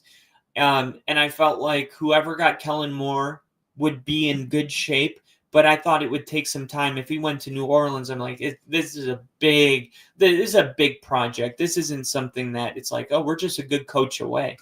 But Kellen Moore, man, you can see how valuable he was. Like, maybe he should have won Super Bowl MVP. Because like I said, remember, Philly was 30th passing yards per game, or like on this season. They averaged they were 30th in passing yards per game when the season was over. The only reason they won a Super Bowl was because they were second in rushing yards. And now they can't even run the football. And they kept their offensive line. It's not like they got, 4 new guys on the offensive line. You're wondering, like, okay, what is it? It's Kellen Moore. It's not a mystery, but a lot of people don't want to give a coordinator the credit that they deserve. A lot of people don't value coordinators. Look at the Jaguars. They had the 31st rushing attack last year, or 30th, and now they're a top 4 rushing team in the league. What's the underlying thing? Oh, Liam Cohen. Where was he last year? He was with Tampa Bay. They were a top 5 rushing team. What were they the year before without Liam Cohen? 31st. Oh, okay, so Liam Cohen joins the team and you're a top 5 rushing team. Now we have 2 years of going from 30 to top 5. Maybe coordinators matter more than we give them credit for. And in this case, I think the Saints are going to, be a feisty team every single week.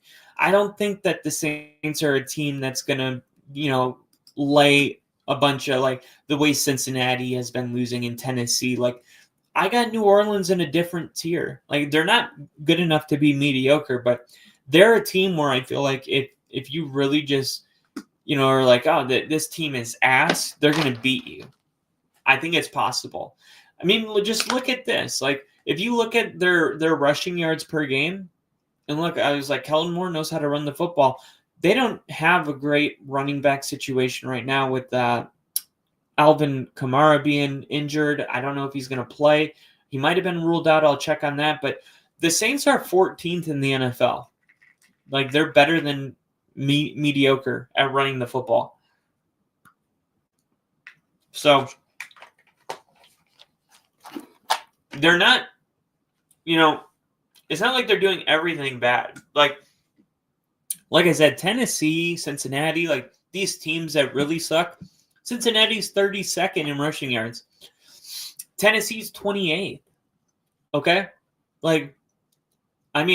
Indianapolis, Carolina, Giants, Kansas City, Arizona, New Orleans. The Chargers, they're tied with the Chargers. New Orleans tied with the Chargers. Okay? They're better than Houston. They're better than Baltimore. More rushing yards than Green Bay.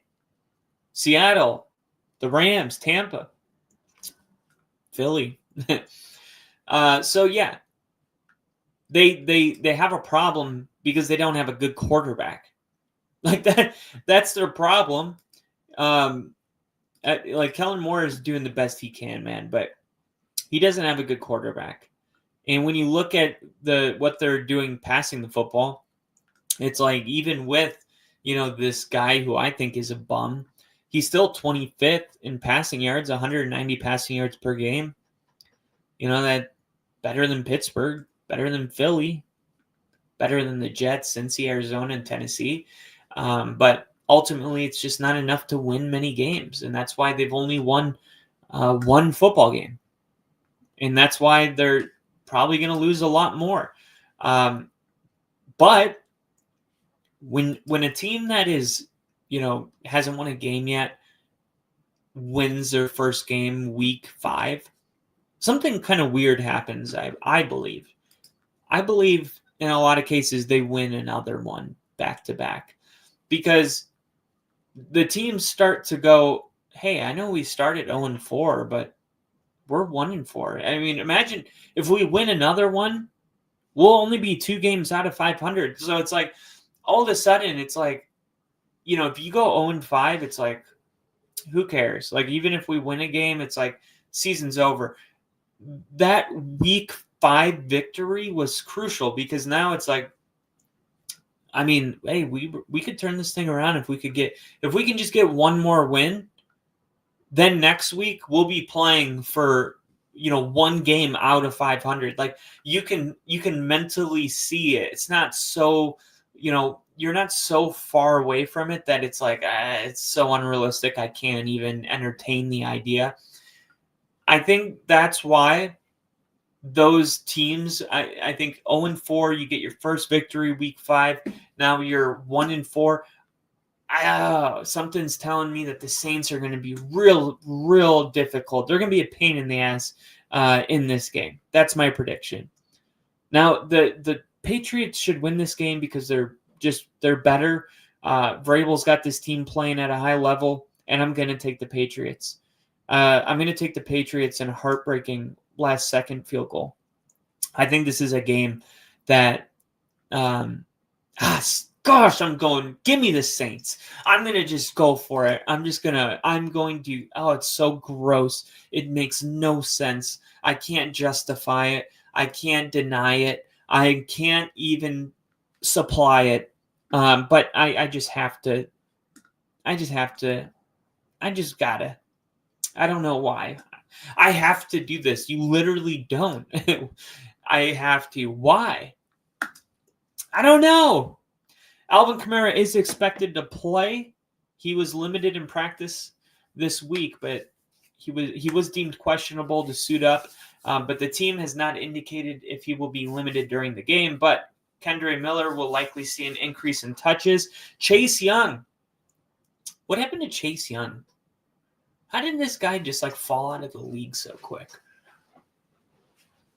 He was the number 1 overall pick for the Washington Commanders. And it doesn't feel like that long ago. What was it? 20? Is it really when was he drafted? Isn't it weird how Chase Young, he was born in 1999, so okay.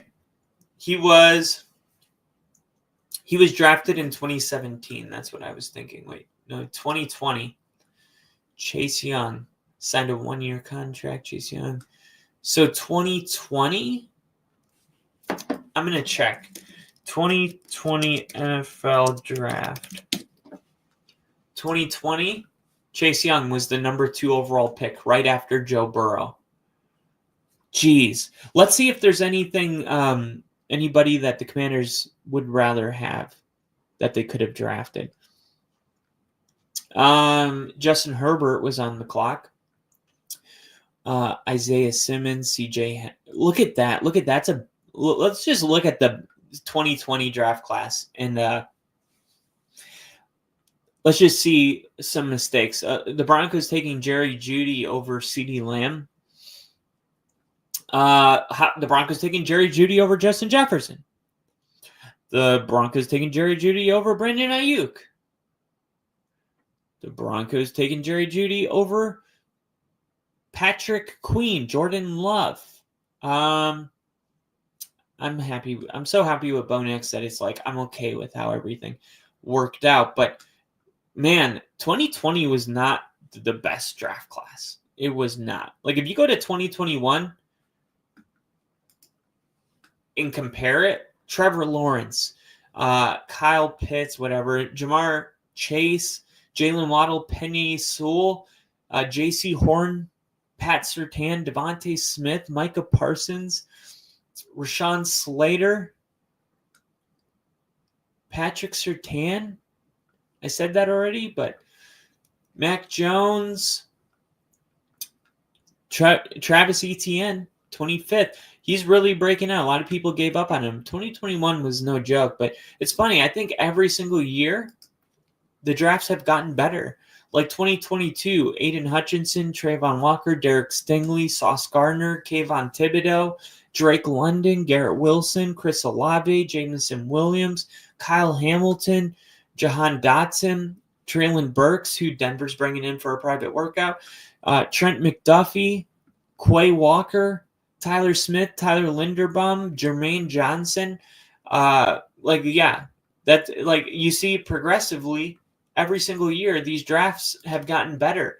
Then you go to 2023, you got Bryce Young, CJ Stroud, Will Anderson Jr., Devin Witherspoon, Tyree Wilson, Bijan Robinson, Jalen Carter, Jahmyr Gibbs, Luke Van Ness, Broderick Jones, Christian Gonzalez, Jack Campbell, JSN, Quentin Johnston, Zay Flowers, Jordan Addison, Dalton Kincaid, Nolan Smith, and Jalen Carter, Bijan Robinson. I mean, and then, of course, last year, Caleb Williams, Jaden Daniels, Drake May, Marvin Harrison, Joe Alt, Malik Neighbors, J.C. Latham, Michael Penix, Rome Odunze, J.J. McCarthy, Ole Fashuanu, Bo Nix, Brock Bowers, Latu. How's Talisi Fuaga doing, the offensive tackle from Oregon State that the Saints took above Latu? You know what I mean? Like, I wonder how he's doing. I'm gonna see what his PFF grade is. Was he a bust? I'm gonna say PFF score. 65.7, which was a top 50 mark among tackles, top 5 mark among rookie tackles that season. Significant praise for his pass blocking ability, especially in the first week, but his run blocking grade was lower. In college, he had a higher PFF overall grade and a run blocking grade of 90.9. In 2024, he finished the season with a 65.7 overall grade. It's kind of weird because he had an 87.3 pass blocking grade and an 65 run blocking grade, and then it's an overall 65.7. So what? The 87.3 pass blocking was only worth 0.7 because his overall grade was 65.7. His run blocking was 65. So regardless, whatever. He's all right. Yeah, this is a tough one. The last thing I want to see is how many points per game are the Saints putting up, because Patriots haven't been like. Actually, the Patriots have put up 25 points per game. And New Orleans only been able to put up 18.4. I want to go back to my I think I want to go back to the Patriots, but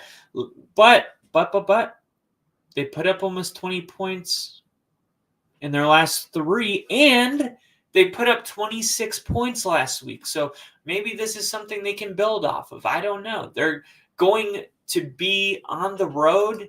The Superdome is going to be electric because they finally won a game. The over-under is at 45.5. So 20 to 24 type of a game. I think I would take the over. I think I'm taking the over. Like, I feel like if the Saints win this game, they're going to have to score 28 points. And it's going to be like a 27-28 victory. But this is a don't touch it. I think I'm like, I don't know if this is a game that I would want to touch. But they're saying that New England minus 3.5. I mean, I can see it. But I don't know. I'm just stay away from that one. Rick has... Let's see. Rick has... Patriots beat Saints. Okay. Titans at Raiders. The battle of 1-4. Holy crap. Yes. Crafty. His name was Easton Stick. Thank you. Man, I've been trying to figure this out. I've been trying to figure out what the hell that guy's name was. Okay. Titans at Raiders. This is hilarious. This is like a battle. They should flex this game to Sunday Night Football, and then like an hour later, just be like, we were just kidding. We would never do that.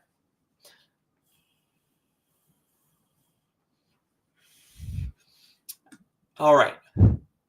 What we're hearing on the Titans, Coach Brian Callahan left last week impressed with Cam Ward's fourth quarter passing. He went 13 of 18, 193 yards. Callahan said it was a big moment and a step for Ward to take, but he'd like to see him stack another good day against a Raiders pass defense that's allowing 222.6 yards per game. They're 22nd in the NFL. And, of course, you just got to deal with Max Crosby. If the Raiders want a chance to snap their 4-game losing streak, they're going to have to do a better job in the red zone. The Raiders went 0 for 4 in the red zone against the Colts last week. Colts, they're awesome. The team is 31st in the league in red zone conversion rate, 35.7. So it wasn't just the Colts. Like, their ass, regardless. Right now, I think we're probably one of the worst teams in the red zone, Ashton Jeanty said. Correct. You are. Jeanty leads all rookies in rushing attempts and rushing yards this season. Yeah, well, that was not going to be the case for much longer if Omarion Hampton was, not injured. So.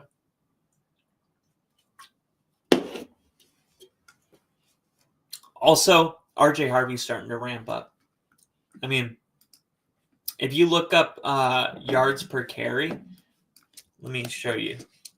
RB yards per carry. Like, I think J.K. Dobbins is like third in the NFL in yards per carry right now. J.K. Dobbins 10th, 5.2 yards per carry. But if you take out the quarterbacks, Justin Fields, Kyler Murray, what do you got? Trey Benson, Breece Hall, Josh Allen, J.K. Dobbins, and Bill from the Commanders. He's leading the NFL, 6.6 yards per carry. Wow. That's pretty crazy. Leading the NFL.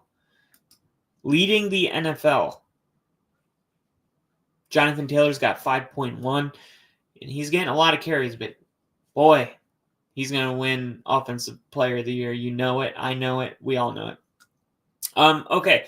Jeanty. Here he is. 28th in the league. That's why I was like, okay, leading all rookies. Don't get carried away because Omarion Hampton was averaging 4.8 yards per carry.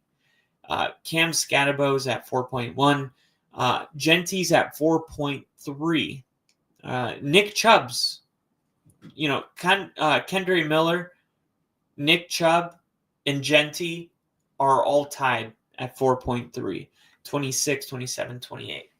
So very, very, very underwhelming. But same thing could be said for Alvin Kamara, who's averaging 3.9 yards per carry, like 3.9.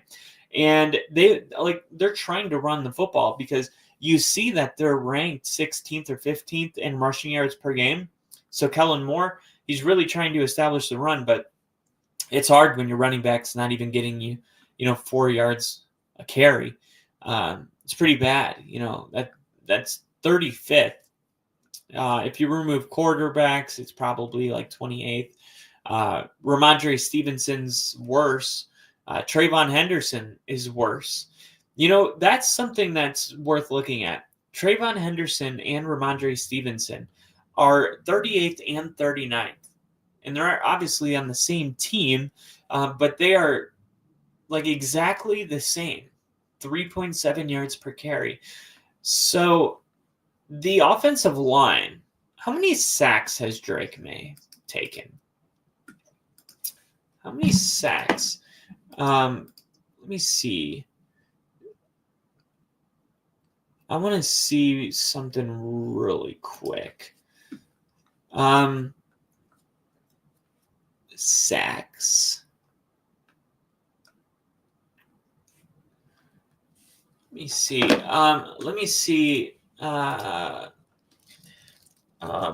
What is it called? Rushing, pass blocking, rush. What is it called?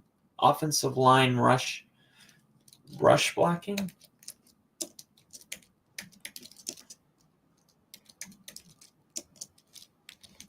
This is crazy. What is it called? Considered it okay. Run blocking. Yeah, thank you. Run blocking 4 days ago. Okay. NFL offensive line ranking from 4 days ago. Oh my gosh. Did you guys know this? The Green Bay Packers are 32nd. They're 32nd. Holy crap. I had no idea that things were that bad. Gosh. Cincinnati, Cleveland, Tampa Bay, the Giants, the Steelers, the Eagles. Wow, the Eagles, 27th. Wow. That's crazy. Wow. That's pretty crazy, right? They were like number 1 last year. The Saints, 25th. Okay. So, and we're seeing that with the run blocking. So, while each element analytics. Okay, here. Okay. So the Saints, 25th team offensive line grades at a 63.8. The Chargers are at 63.9.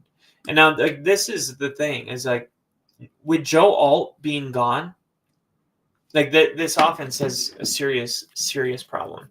I really want to find the let me see. I think I sent it. Let me see. Here we go. Okay, so I wrote this, and I specifically wanted to, tell you guys this. Okay, as far as like betting, whatever. It's just an insight. Okay, Joe Alt's absence due to the high ankle sprain has significantly impacted the Chargers' offensive line, pushing Justin Herbert into a more pass-heavy, quick-release strategy, as my hypothesis suggested. Because I was looking at the over-under on Justin Herbert attempts, and I'm like, oh, okay, the rush, they're going to be throwing the ball super quick. So he's going to have more attempts, more completions, because usually these, really quick throws are high completion percentage. So I was wondering if, there's any truth to that. So I did a little quick dive into it to check it out. And yeah, Herbert's pass attempts rise from an average of 32.4 passes per game attempts per game to 35.5 without Joe Alt. He had 37 against the Giants, 34 against Washington. That's a 9.5% increase as the team's pass rate jumps from 54% to 62% of the time they pass it. The depleted offensive line with pass blocking win rate dropping to 55% from 68% with Joe Alt. So pass blocking win rate goes from 68% with a healthy Joe Alt to a 55%. That exposes Herbert to 13.5 hits per game. That's a lot ways up from 6. I mean, it goes from 6 to 13.5. That's more than double. And 3 sacks versus 1.2. Forcing the average time to throw for Justin Herbert to 2.4 seconds from 2.7 seconds, with 68% of passes now under 2.5 seconds versus 52%. So, but with Joe Alt healthy, 68% with Joe Alt healthy, the Chargers only threw it under 2.5 seconds 52% of the time. Now, without him, 68% of the Chargers' passes are under 2.5 seconds. So this shifts, and it boosts completion percentage to 72% from 67%.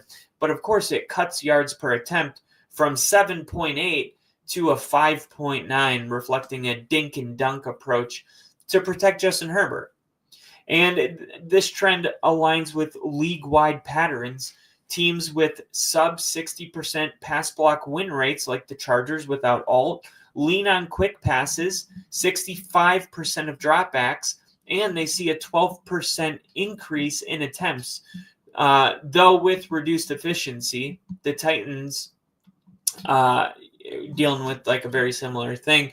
For Herbert, this means more volume, potentially 40-plus attempts versus Miami's defense, and a focus on slot receivers like Ladd McConkey, 12 targets in Week 5, especially as the run game falters.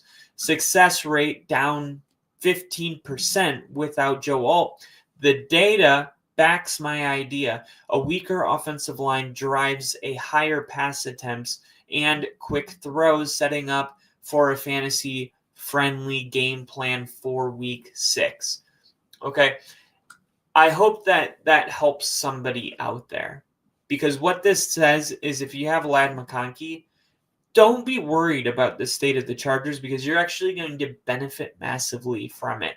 And that's not even to mention Quentin Johnston might not play in this game because of a hamstring. So I'm not kidding when I say McConkey might get 15 targets tomorrow.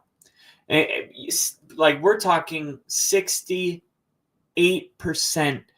of Herbert's passes are coming out in 2.5 seconds. Slot receiver, over and over and over and over. That's like, it's going to be a very, very good day for Ladd McConkey. Okay. I'm going to go with the Chargers. I thought about where I'm going to go with this.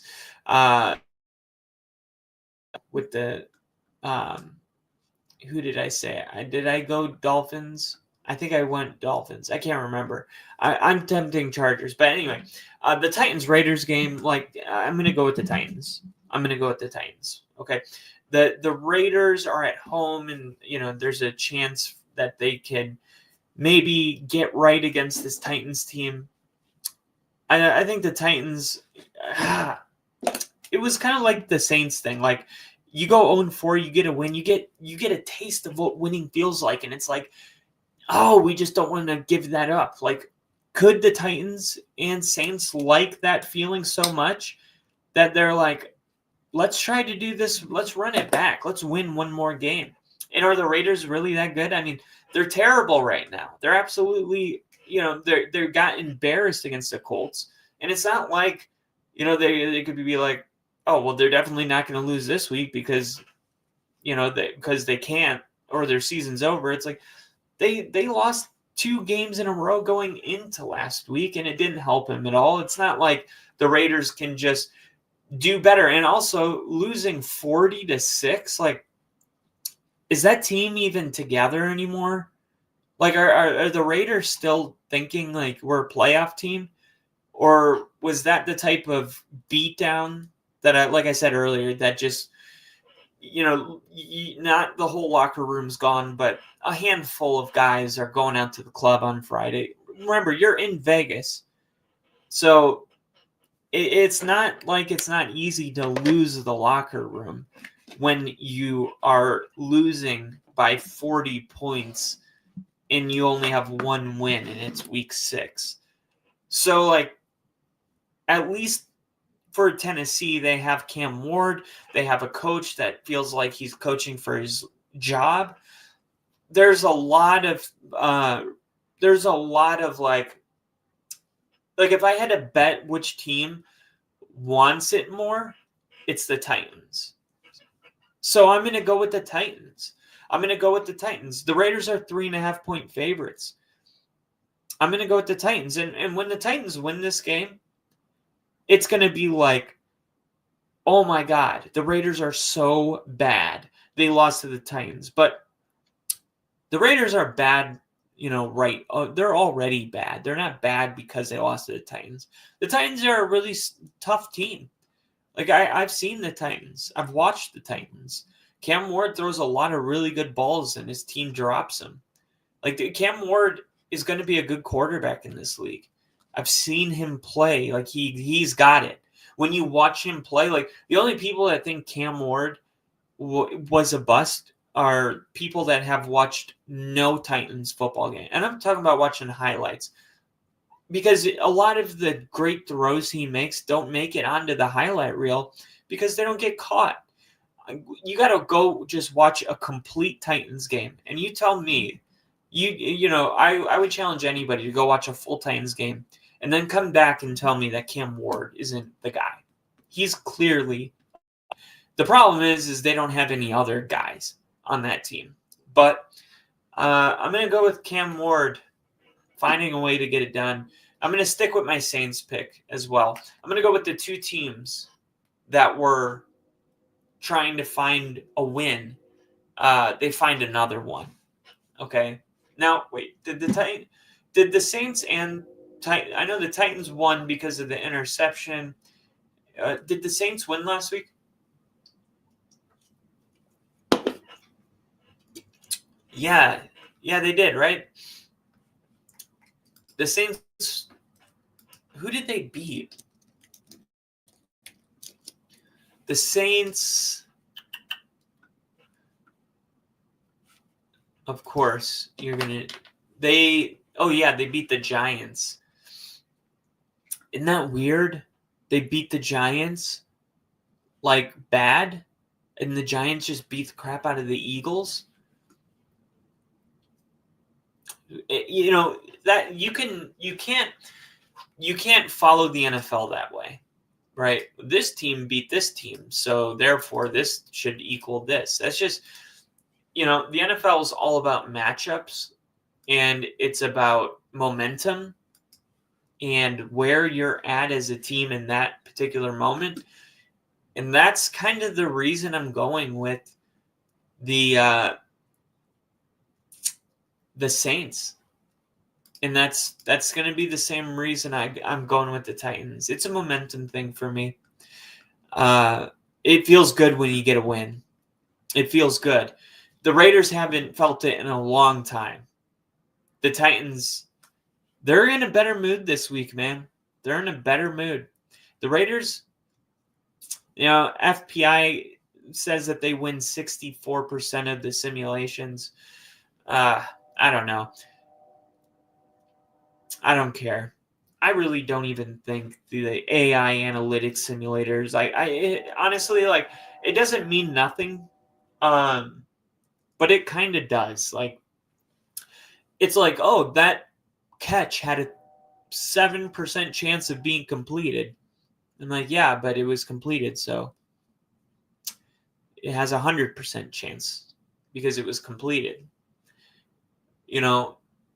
is that exact throw going to be considered a higher percent chance of being completed next time because this time it was completed? You know, because if the stats always, if what happens always is changing the stats, like it actively changes, then it's a self-fulfilled prophecy. Like it's like it can never be a sure thing because it's always changing depending on what's happening. You know, it's no different than just watching a replay of what happened. It's like the stats are just telling me what happened. You know, I can't explain it, but there's a lot of like weird things with like PFF has Bo Nix as the 33rd ranked quarterback in the league. Like how I'm sorry, but how is Spencer Rattler a better quarterback than Bo Nix this year? Like, and that's apparently analytics. I'm like, okay, well, analytics suck then because like I've watched a Saints game. He's not. He's objectively worse. It's so. I don't know how you guys feel about analytics, but there's just a lot of weird stuff. And Cracky makes a good point about the coordinator thing. You know, the same thing happened in 2017 to this 2017 Super Bowl winning Eagles after Frank Reich left. Yeah. And that's like a constant theme, isn't it? Frank Reich leaves, then not Sirianni. What's his name? Head coach of the Colts. Shane Steichen, and Jonathan Gannon, and then they struggle again, so much so that they fire both of them, and then the next year they win the Super Bowl because they bring in Kellen Moore and Vic Fangio, and then they win the Super Bowl, so now they have to lose Kellen Moore, and they bring it. It's a cycle. It's a cycle, and I always knew about Jonathan Gannon and Shane Steichen. I forgot about Frank Reich. I didn't realize this cycle went back that far.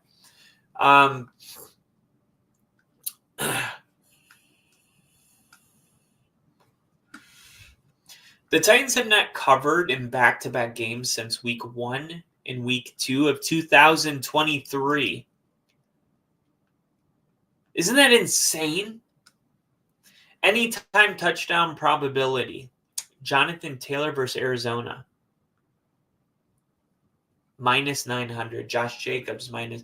I'm going to write this down and I'm going to parlay that shit. Okay?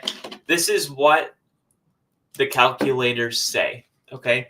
Jonathan Taylor. Josh Jacobs.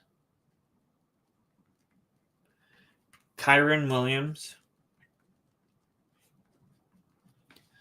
Christian McCaffrey, Gibbs, J.K. Dobbins, Javonte Williams, Devontae Adams, James Cook, Rashad White,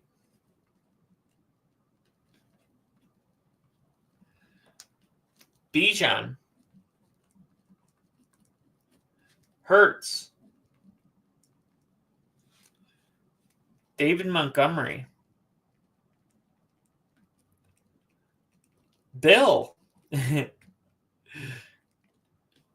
and Puka Nacua. Saquon Barkley. Oh, I'm glad I didn't pick that because he did not get a touchdown.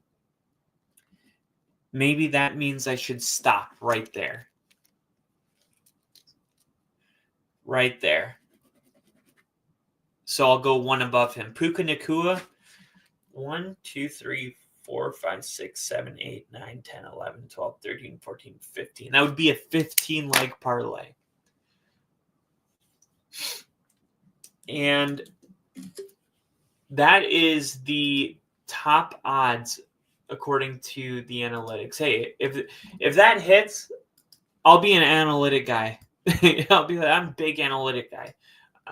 But that's a big if. All right. But just for you guys, I'm going to throw it in right here.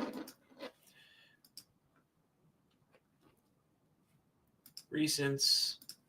There it is. Holy crap.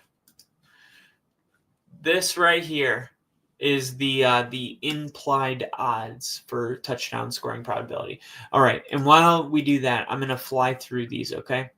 I'm going to fly through my my final ones. 49ers at Tampa Bay.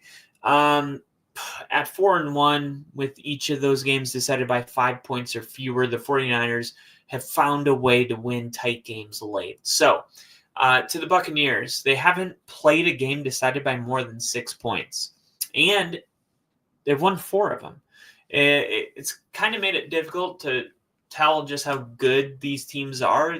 They continue to just find a way to get it done at the end of the day, but I think right now the biggest wild card in this game is the way Mac Jones played on Thursday night against the Rams. And you saw Mac Jones, and I mean, it was maybe his best game ever. He threw for, I think, 400 yards in that game. And everyone was like, how the hell did you let this guy have that kind of game? And it's like, well, hey, this is a first round draft pick, the most accurate college quarterback in the history of college football. Like, I mean, Kyle Shanahan, like, why are we surprised when former first round busts go to these great offensive coaches and have success?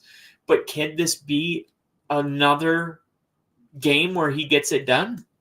The Bucs lost last season 23-20 to the Niners. They were unable to stop a last-minute game-winning drive for a 44-yard field goal. Now the Bucs have 4 victories by 3 points or fewer in 5 games.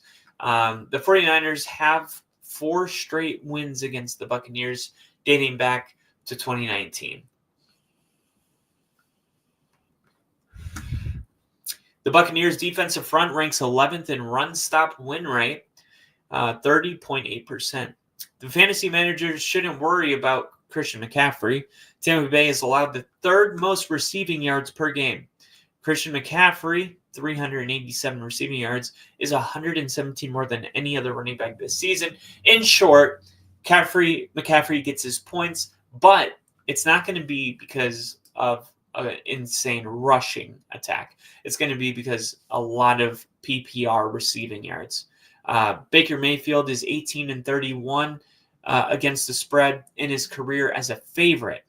Okay, so for me in this game, I'm going to take the Niners plus 3.5. I think the 3.5 is. I'll gladly take the 3.5. I think even if the Buccaneers win this game, get out to a start, I think the 49ers can cover through the back door later in the game, get maybe a touchdown to bring it within 3, and then win a 30-27 type of game. But I wouldn't be shocked if the Bucs or the 49ers win outright. But I don't see the Buccaneers winning by more than 3. So the fact that the 49ers are, well, it's 3.5. So yeah, I'll take the 49ers 3.5. Bengals at Packers. Packers are 14.5. Now this has gone down. I think this game opened up at 17.5. The Packers, I think they're going to win this game by 17 to 20 points, and I'm not really that concerned about it. Like the Cleveland game, I thought Cleveland was going to win it, or they were going to cover the spread. This is different. This is the Packers at home, coming off of a bye week. I think the Packers score 40 points, and I think the Bengals with Joe Flacco, maybe that's an upgrade, but I expect very, very similar results. I mean, now Micah Parsons is going to be running after Joe Flacco. I mean, it's he would be the fourth quarterback to start for two teams within the same division in the same year since the 1970 merger. The Packers, I think, are going to win by 20 points. I'm going to take the Packers -7. And then for Rick, and I'm trying to fly through these now.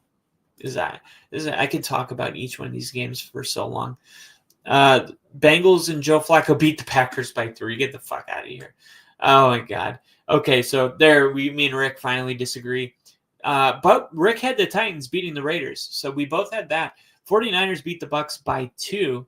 I got the 49ers covering, but he's got them outright.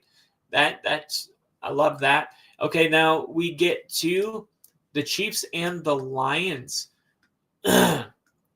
Oh, Chiefs and Lions. Sunday Night Football. The Chiefs are desperate.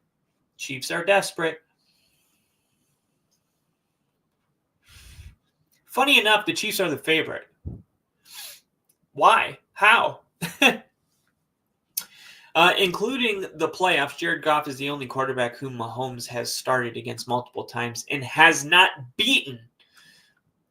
There is no reason to go with the Chiefs here besides saying they're desperate. Like, they haven't been desperate. They've been desperate. But this doesn't matter when you go up against a number one team. The power rankings have the Lions as the number one team. How could you have them as the number one team and then yet say that the Chiefs are going to beat them in this game? The Lions and Chiefs game is going to be a good game because the Patrick Mahomes, Arrowhead, primetime, all of that, it's definitely worth something. But how can you say at the end of the day, if you're saying this is going to be whoever wins this game wins by 3, I'm okay with that. But how do you come to terms with the winner being the Chiefs? I don't see it. I think the Lions are the better team. I think their defense is playing at a very high level. I think they have a better running game than the Chiefs. I think they can control time of possession. I think that they can get after Mahomes and make his life difficult. I mean, the Chiefs could, go out there and, the offense is performing well, since they got Xavier Worthy back. Like, their offense is looking pretty good. The Chiefs are just hoping that they can change their trend of the season because they're 0-3 in one-score games. And I said this in the offseason. I said the Chiefs were 13-0 in one-score games last year. That is not going to happen again. So they have to do something to reamp their offense, and they did nothing. They got a bunch of undrafted guys. They got a bunch of seventh-round picks. They got one guy that I really like in Tyquan Thornton, who's a former 50th overall pick from the Patriots. I don't like Juju Smith-Schuster, and I don't like Hollywood Brown. And then all you have is Xavier Worthy and aging Travis Kelce. And it's like not good enough, guys. Overall, like, were you really in a position to let DeAndre Hopkins go to a different team? I mean, like, I don't know if he would have made the biggest difference, but he could be a solid number 2. Why'd you let him walk? Why haven't you brought in somebody new? The Vikings were in a similar situation when they got news that Jordan Addison was going to be suspended. You know what they did? They called Denver and wanted to see if Devon Bailey was available. They called the Panthers and traded for Adam Thielen because that's what normal teams do when they have the type of wide receiving depth chart that the Chiefs have, but not the Chiefs. They're like, no, we were in this situation last year and we were able to win and even go to the Super Bowl. And I'm like, yeah, but how do you not have the foresight to say, we're probably not going to win every single close game again? That's statistically what happened last year, was like winning the lottery while being struck by lightning. And you're saying, well, let's run it back. Like, that's insane. So now they're losing all of those games. And it's like, okay, but everyone just believes like, well, the Chiefs have already done all the losing that they can do, right? Like, they got to a slow start, but this is where they turn the corner and the Chiefs, go back to being the Chiefs. And I don't buy it. I don't buy it. The Chiefs are going to have to show that they can beat a team like the Lions. I mean, they couldn't even beat the Jaguars. Now I'm going to take them. Now they're a favorite over the Lions. Like, I don't even think Jacksonville is a top 10 team yet. I think they have the potential. I love Liam Cohen, but like they didn't pass their test last week. And now we're promoting them.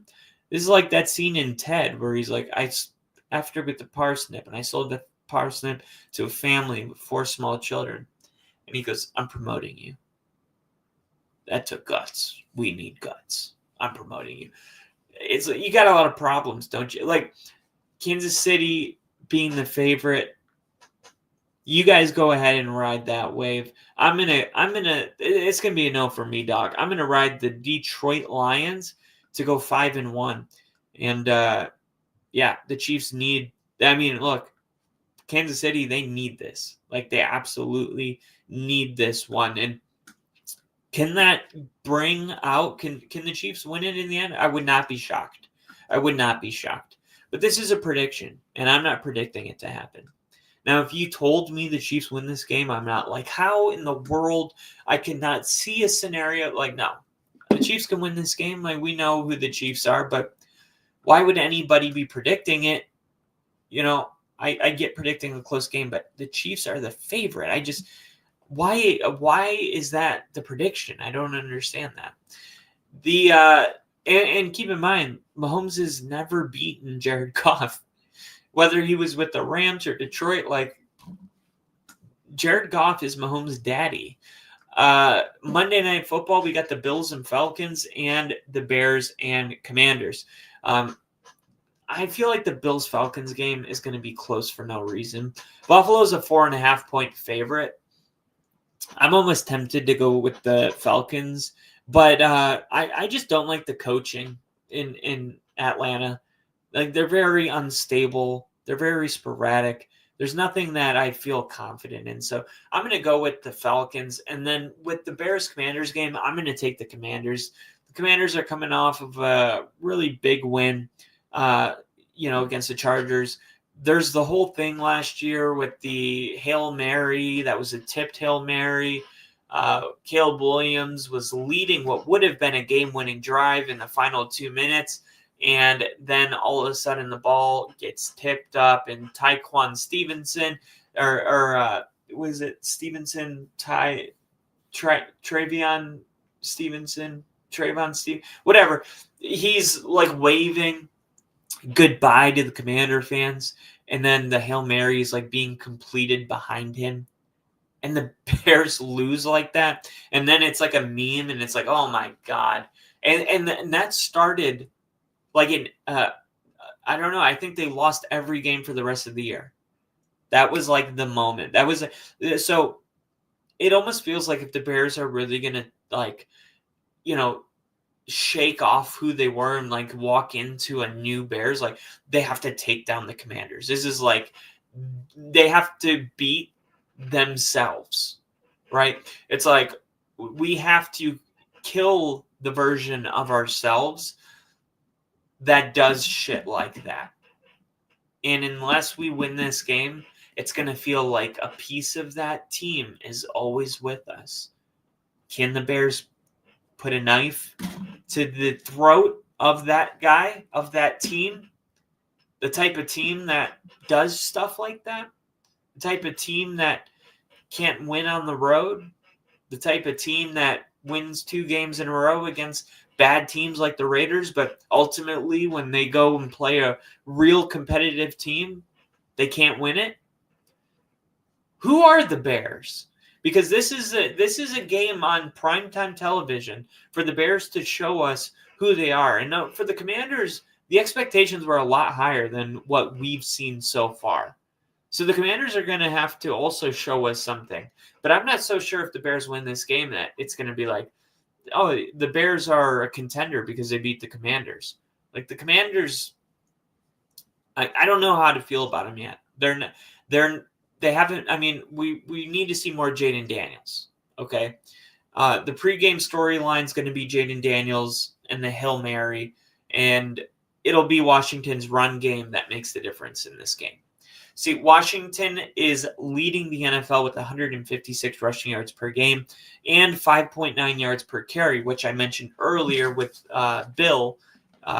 He's leading the NFL yards per carry.